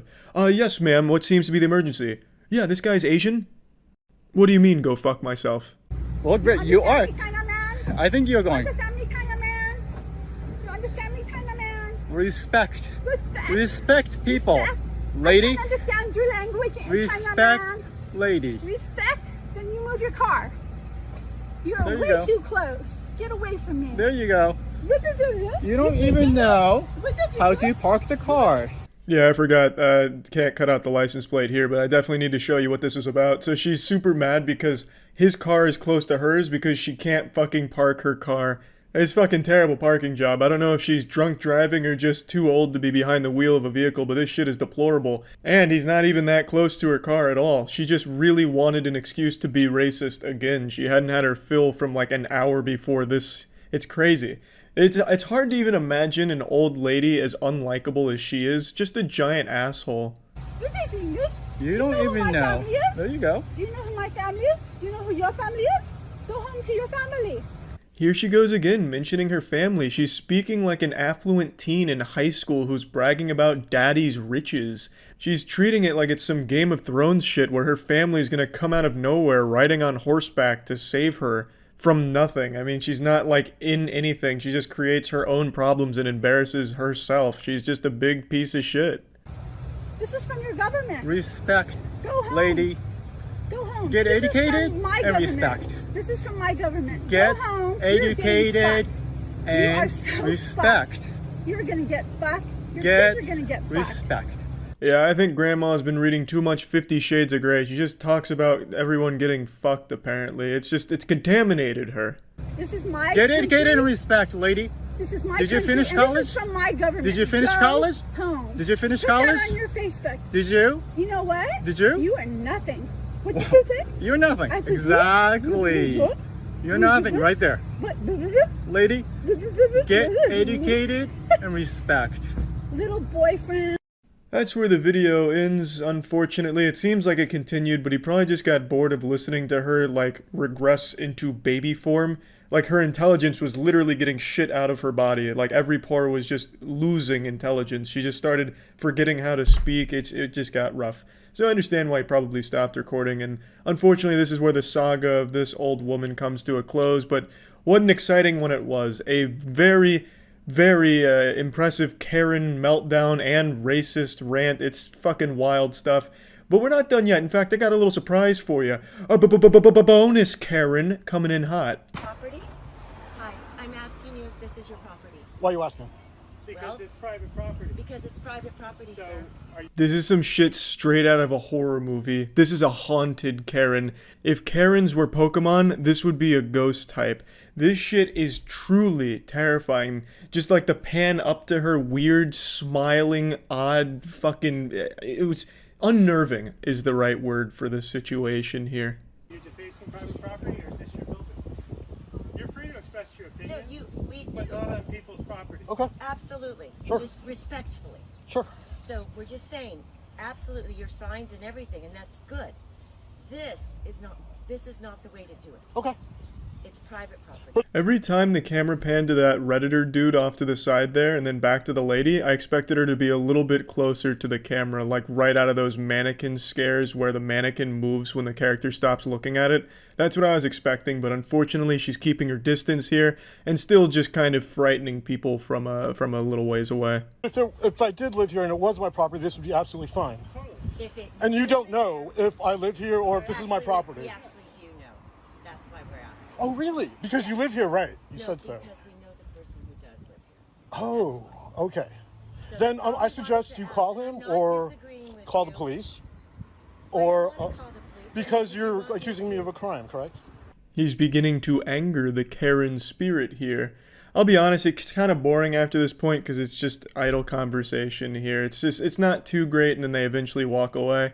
I just thought this one was especially odd just considering the way it was filmed. It really does feel like it's one of those, you know, Blair Witch type deals here, the way that it's executed. So just thought that'd be a nice little fun amid the pandemic. More and more middle-aged single mothers are trying to go back out into society and find things to be angry about. I recently covered the Karen apocalypse that we've just experienced. However, if the Karen apocalypse was an earthquake, what you're about to see is the aftershock. One thing I find interesting is since most people have been inside for a long time now, a lot of people are starting to get a vitamin D deficiency from what I've read. But I'd argue it's almost more dangerous to go outside due to an overdose of vitamin K. Karen. Society right now, the outside world that I've now become a stranger to, is experiencing dangerous levels of exposure to vitamin K. It's like walking into fucking Chernobyl if instead of radiation it was just pure negative Karen shit. So let me just show you the recent Karen Armageddon we're now experiencing. 45 minutes of having it on.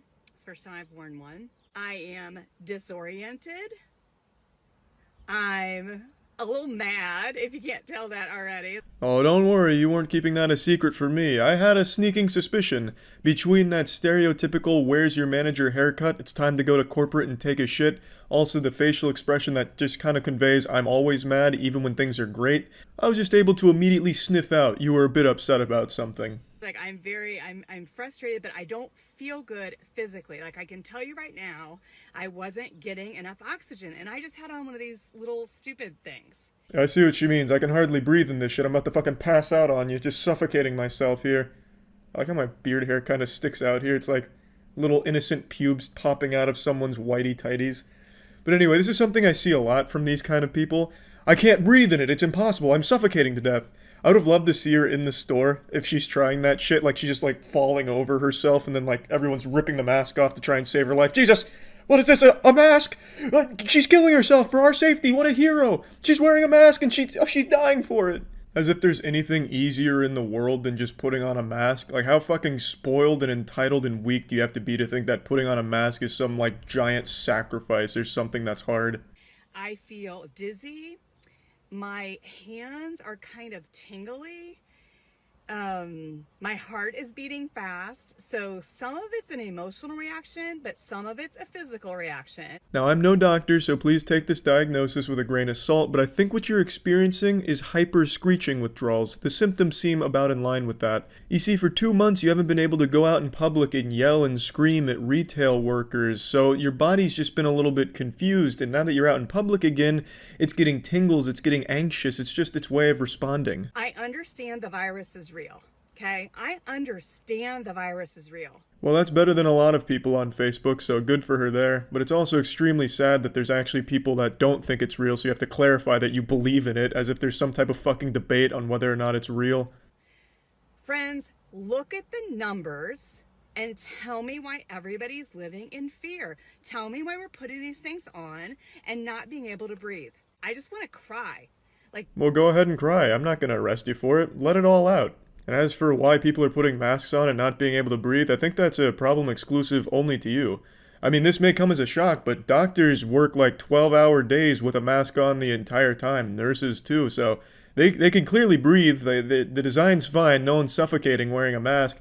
Just because you soldiered through a brave 45 minutes while getting your gluten-free food at the Whole Foods doesn't mean that you're some expert on masks now. I'm pretty sure you were breathing just fine. I don't know how the fuck you walk around breathing if you're struggling in a mask. You just, like, wide open mouth, just suck all the air in as big as possible? That's all I want to do is cry, because you can't see people's faces. You can't make human connection. We can't hug people. We can't hold their babies. That's kind of a weird thing to point out, right? You can't hold people's babies? Like, what does this woman do? Just go around, like, snatching babies, like, bringing them back to the stork or something? Like, that's not exactly common. You shouldn't be going up to strangers and asking to hold their babies in the first place. Now, if you're around your friends and shit, yeah, I guess not being able to hold their babies might be a common problem. I don't really know. I just feel like that's a strange one to point out. Like, you know, a lot of bad shit's come with the coronavirus, but one thing no one's really talking about, the worst thing is, we can't just hold people's babies anymore. It doesn't make sense. This doesn't make sense, and I'm not okay with it. Nothing about what we're doing is supported by the numbers that are out there. Those of you that know me, like, I am one of the most compassionate, caring people you will ever meet. Whenever someone says something like that, I immediately doubt it. No one that's actually compassionate and caring goes around wearing that like a badge of honor. I'm so humble. In fact, I'm one of the most humble people you'll ever get to know. In fact, I probably care more about all of you people than you people even care about yourselves. That's how good of a person I am, and you should know that. And I'm just letting you know that, just because I am such a good person. You know, that doesn't really rub me the right way. I just doubt that claim. But as she said, she's not okay with it, so I think it's time we cancel the coronavirus. Let's just get rid of the coronavirus now. This lady is clearly not having a good time because of it, and since she's not okay with it, well, we need to change everything.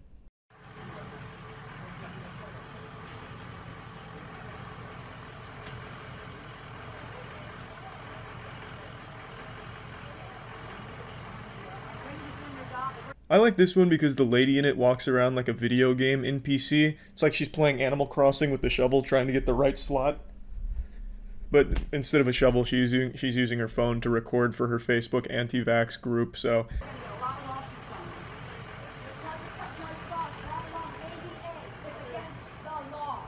So it's against the law? It's against the law to make you wear a mask. It's against the law. Well, if you say so. I mean, I'm not going to question her. She seems like the law. She's like the embodiment of the law. So whatever she says, yeah, you know, I'm just going to agree with. The ADA tells them that you cannot make people wear a mask. It's not our laws at all. This is just made up by Bill Gates and them, and by you wearing that. Seriously, think about it. You're breathing out your toxic air, and you're breathing in the same air. You're making your lungs, you're killing your antibodies. It's always just impressive how people can get to this point and be like this. To blame Bill Gates, of all people you could have chosen. You could have done something a little cooler, like going after Elon Musk, since he's doing some like weird shit on Twitter. Why not target him? But to go after Bill Gates just seems, I don't know, underwhelming. To make him like this giant Thanos behind the coronavirus. I would have preferred if they chose a different path for their supervillain, but it is what it is. For some reason they've chosen him. And I think the most impressive thing about this one in particular is the lady filming. She was filming because she so firmly believes that she's in the right and doesn't look crazy. And I always think that's just the wildest part. How people can be so disconnected from reality that they think that they're right and justified with their behavior that they'll go so far as to film it for their friends in their little Facebook echo chambers. I just think that's just sad and pretty wild. If there's a cold that comes around in November, you're getting sick. You're making yourself sick. Breathe.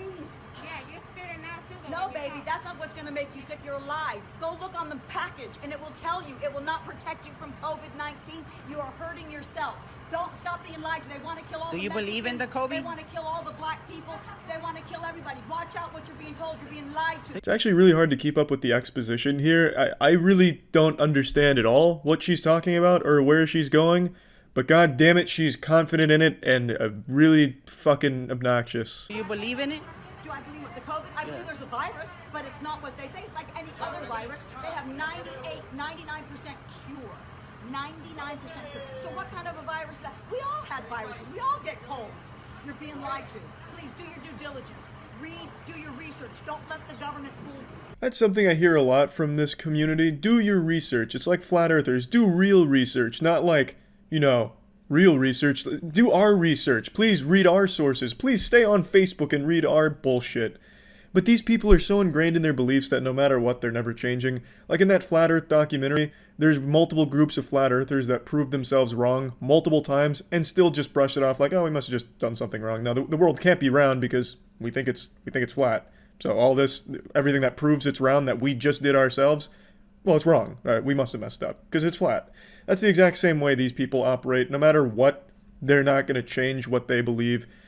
Which sucks because it's just objectively wrong and harmful misinformation that they share between each other, but it is what it is, and at least you get some Karens melting down in public, which is always at least fun to watch from a distance.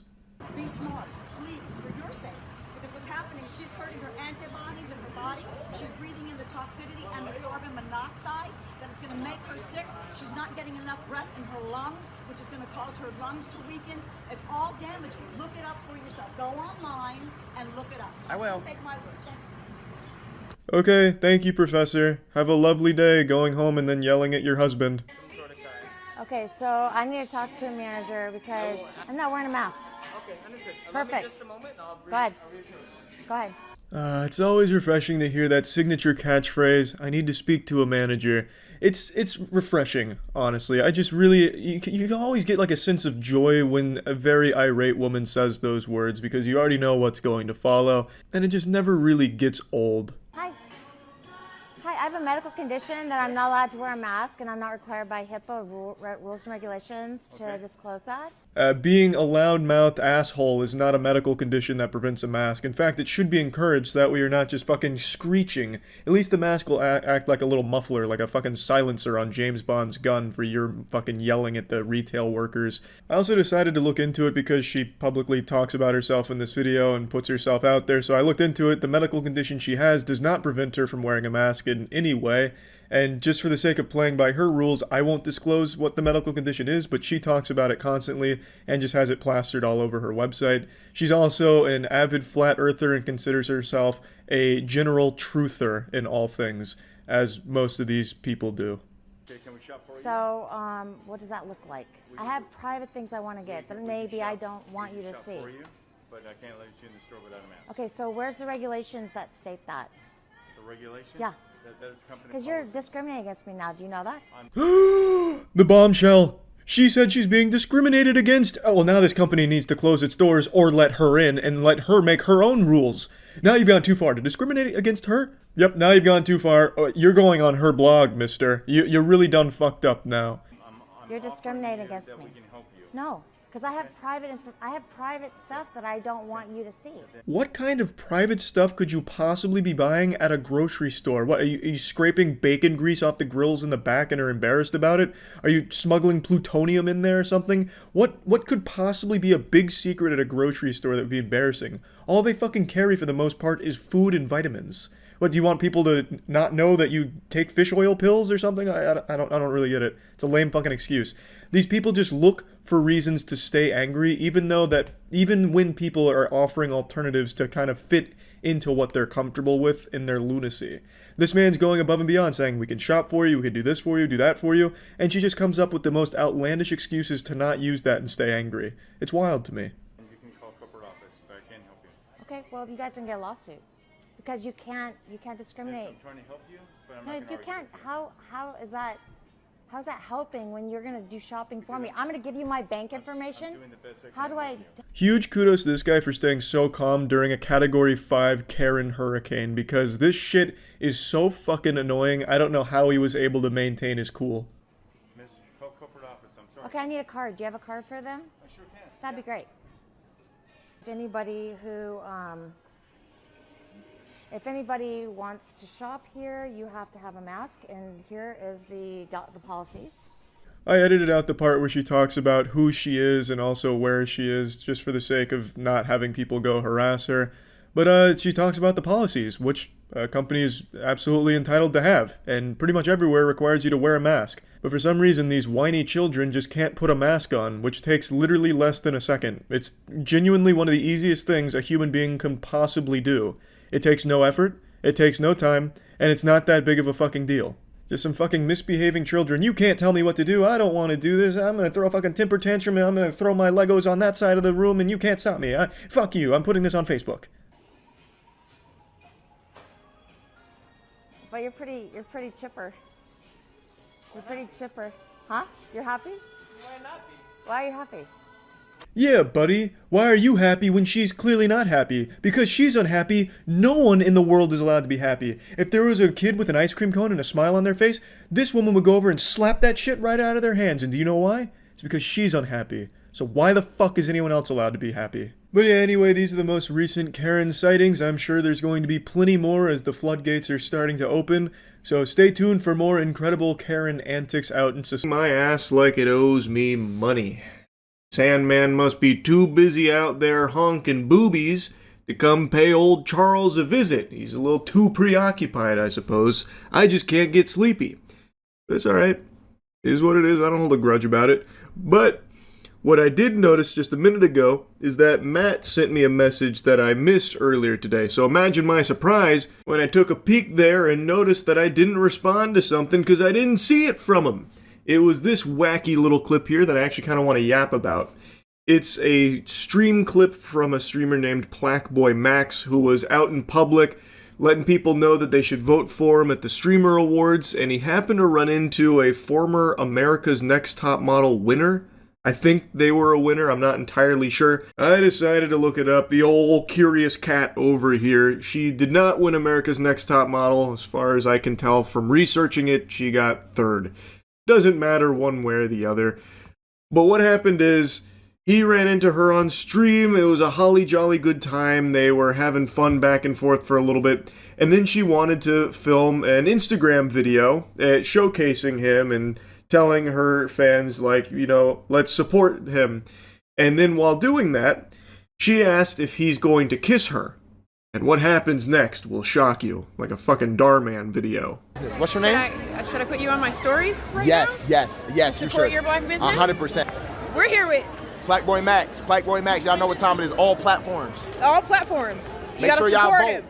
Oh, upside down. Make sure y'all vote. Vote. Exercise the right MLK fought for. Vote. Period. All platforms, Grammys, and Streamer of the Year. Let's do it. Come on. Okay, are you gonna Yes. give me a little smooch? I can't do that. I can't do that. I can't do that. I can't. I'm sorry. I can't. You know what? I can't. Love though. I'm out. Oh my God. What the fuck? He declined the kiss. He said, I don't see no mistletoe. No thank you, ma'am. And excused himself from the situation there. Her perspective, I'll go ahead and show you her clip here so you can see her side of things. And Streamer of the Year. Let's do it. Come on. Okay, are you gonna give me a little smooch? I can't do that. I can't do that. I can't do that. I can't. I'm sorry. I can't. You know what? I respect I it. can't. Love though. Goodbye. Sir, I wish him the best. Wish you the best, young man. The gag is that I wasn't even going to allow him to. Now the question is, do we post it on the gram? Nah. I'm assuming after having a hard think on it, she ultimately decided to post it on the gram, is my guess, considering I've now just seen the clip here that she was filming. She's claiming that it was supposed to be a gag, where she wasn't even going to allow him to kiss her. That's an interesting maneuver. I haven't seen that line in chess before, quite the gambit. Why would that be the gag? Is the joke supposed to be like humiliating the person you do that to? Like, are you gonna give me a kiss? I guess. Idiot loser! You thought I'd let you kiss me? Ha ha ha ha. Like, I don't get what the gag is there. That's very odd, if that truly was the plan. But regardless, what happened is he said no, and she was very upset about it.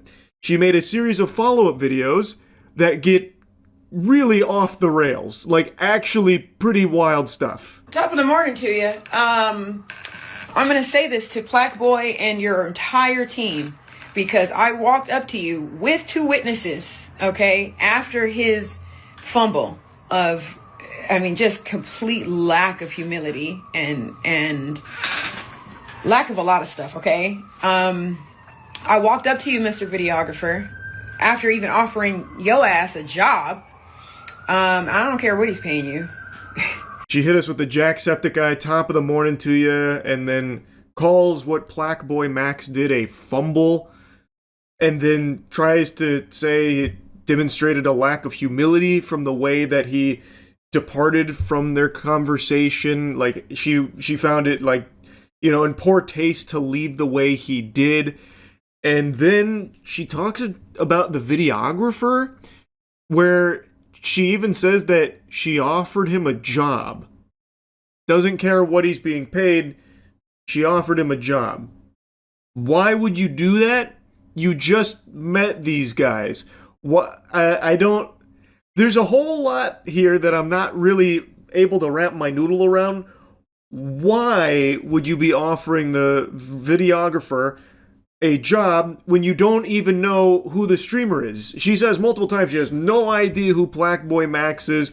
Thus, I would have to imagine she also probably doesn't know the videographer. Why is she randomly just trying to, like, poach him from Black Boy Max. It doesn't make a whole lot of sense, and it's kind of just a weird thing to even mention here in the first place. And you guys were filming stuff obnoxiously with every single person who recognized him. I don't even know this guy. I literally am running an empire right now and have no clue who. I don't have X and don't even have the time to log in and sign up. What the fuck does that have to do with anything? I mean, congratulations, I guess, for not having X. That's admirable, I suppose, but what does any of that have to do with this tantrum that you're throwing because he declined the kiss and left? Keep in mind, Black Boy Max, that was the end of this whole interaction, and he probably forgot it ever even happened until she started going on this, like, massive rant about it. About how she doesn't even know who this guy is, it was so obnoxious, yet she wanted to give his videographer another job, wanted to steal his videographer for her own business. And she's talking about like how busy she is running her empire, doesn't have the time to even learn who this guy is, just a plebeian to her because she's too successful.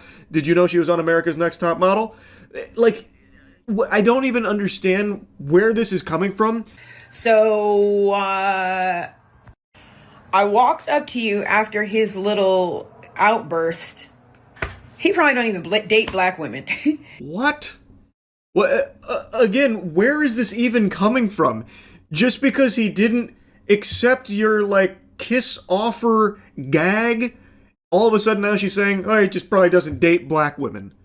What the fuck? Like, this is so weird. But I said to you guys very clearly, please don't use that footage. And I don't know what collegiate level you guys are at, if you guys went to college or whatever. But I asked you not to use that footage. Not only did you use the footage, but out of everybody there, you talked to a lot of people. We heard you a mile away. That was the only footage that you used. This is another part that's a little confusing to me with what she's referring to here. It's a stream, so the footage is being used by default. Can't put the toothpaste back in the tube. It's already broadcast, so her asking not to use it, the ship's kind of already sailed. Maybe she means like he used it elsewhere, but I can't find it anywhere else. It truly has lived as just a stream moment from him. The only one that's using this whole situation anywhere else is her. So I'm just a little baffled with what she's even talking about in regards to this. And she's saying that out of everybody there, hers is the only one that they used. Where? What did they use it for? Like a fucking billboard advertisement somewhere? Like, where are they using it? I don't see it unless she's seeing, like, clips from it floating around and then misunderstanding where that's coming from. Because as far as I can tell, it's not like Black Boy Max or his team is, like, you know, plastering this all over the place to try and besmirch her name or anything. The only one that is attacking anyone here is her to Black Boy Max. And in fact, on his stream, he did, like, address this saying, hey, all love, this is kind of weird, especially because she threatens a lawsuit. He's like, hey, don't really know why we're talking about that. This is weird. All love, though. Like, he's the one that's trying to, like, calm everything down. And I verbally told you not to use it. I have so many things going on right now that I don't have time to take you to court, but I dare you. I dare you to try me, because now you are taking up my time. This 3 minutes that it's taken to post this, I could have been making money. Yeah, there's a ton of income you can generate in 3 minutes. That's true. Yeah, he's going to be liable for damages in that lawsuit, too, for that extra 3 minutes that was spent with these Instagram reels she was posting. That's going to be up there in the tens of dollars, potentially. So, be careful with this lawsuit that she's, like, vaguely tiptoeing around. Saying, try me, and you'll be hearing from my lawyers, pal. You best hang on to your britches, Buster, if you want to try me here. Try you for what, though? What, like, why would he do that? Like, what would he even be, like, attempting to go after you for? There's nothing here. You're the only one that is making a big deal out of things here and bringing up, like, a lawsuit. You're so busy but you know, if you swing for the fences here, she'll have to carve time away from her busy day running an empire to get the legal system involved. For what, though? Like what is that lawsuit? I'm no lawyer, so maybe there's some like charges out there I've never heard of, but I am so like taken aback by this decision she's made here to make it so hostile, when all he did was simply just say no when she asked, "Are you going to give me a kiss?" He didn't want to do that, and that's what he said on his stream. I just didn't want to. That's totally fine. Why is he not allowed to say no to you without it being a huge issue? It's just so weird. It's just such odd behavior. Your new fame, his Instagram, I don't even know who gave him the idea. Do you know the connotation behind the word plaque? And I don't know if this is maybe a different kind of plaque that you're talking about. Maybe it's a different one. But the first thing I thought of, because I don't think he has any real plaques, was plaque on your teeth, okay? Oof, shit. Now it's getting real nasty. Saying you don't have any plaques, so the plaque I thought of was plaque on your teeth. Jesus. Jiminy Christmas. Oh, yikes. That's rough. This is all over nothing. All he did was just not give you a kiss. Play into your scheme where you'd like pseudo offer a kiss only to say, it's not allowed to happen. He just said no outright, and I guess foiled that. And now it's blown up into like fucking 4 different videos she's made about it, like very upset. You maybe want to understand the connotation and the vibration that certain words carry through society. I don't give a damn about who you think you are or any of your followers. I gotta pause real quick because we gotta give an official funeral to the word vibration. That shit has been murdered. It has been bastardized to such a criminal degree. That word is used as the ultimate buzzword in every like pseudoscience, mumbo-jumbo nonsense speak ever. Now she's saying that he needs to better understand his name because a bad vibration or something. It is crazy just how much this word gets used in just the most meaningless ways. Go ahead and eat this eucalyptus goat urine pill. It'll fix your vibrational chakras and realign you with the universal vibration type shit. It's just so odd. It's just so peculiar. I feel bad for the word vibration at this point. It's completely lost its identity. But he walked away from me so disrespectfully. And it doesn't matter about America's Next Top Model. You don't ever depart from a real woman in that nature. Ever. You played yourself. And good luck with that Grammy. Good luck. I really genuinely hope you get it. Because that's probably going to be the height of everything that you get. But that's none of my business. It's between you and God. Yeah, winning a Grammy is usually the height of a lot of people's existence. That's like an unbelievable dream. So if he does accomplish that, it will probably be the height. And it's something the vast majority of the world and the vast majority of artists will never get to experience. And she's here talking it down as if it's like a meaningless award or something. Like, yeah, I hope you get that, because that'll be all you ever get. A fucking Grammy. Oh my god. But anyway, she brings up America's Next Top Model here unprompted. I don't know why that came in here out of nowhere. The way that comes across is because she was on America's Next Top Model, she believes she deserves to be treated differently than other people, but she then says, doesn't matter that you don't walk away from anyone in that disrespectful manner. But I would argue he didn't do anything disrespectful at all, and I feel like most people would agree, and I don't think anyone would feel like he did something rude to them if he had left this conversation the same way to someone else that had offered a kiss that was not something that he wanted to reciprocate. Like, it is a weird thing to do. And he said no and then left. That's it. He did say, like, what the fuck was that? But I think that's a pretty natural response to having a stranger say, are you going to give me a kiss? Like, imagine if this was just some random dude and it was a girl out there promoting her business and whatever she's doing. And the guy starts filming and is like, are you going to give me a kiss now? And she's like, no, and then leaves saying, what the fuck is that? I feel like everyone would be like, yeah, it's a pretty normal response. Because it is. Like there is nothing he did here that I think could even remotely be viewed as, like, disrespectful. At least not from what I've seen. So anyway, just wanted to blabber about this a bit. Just a very unnecessary attack on somebody who I think did really nothing wrong here. He just didn't want to give you the kisses all. Like, I don't think it's that deep, and it shouldn't be that big of a deal.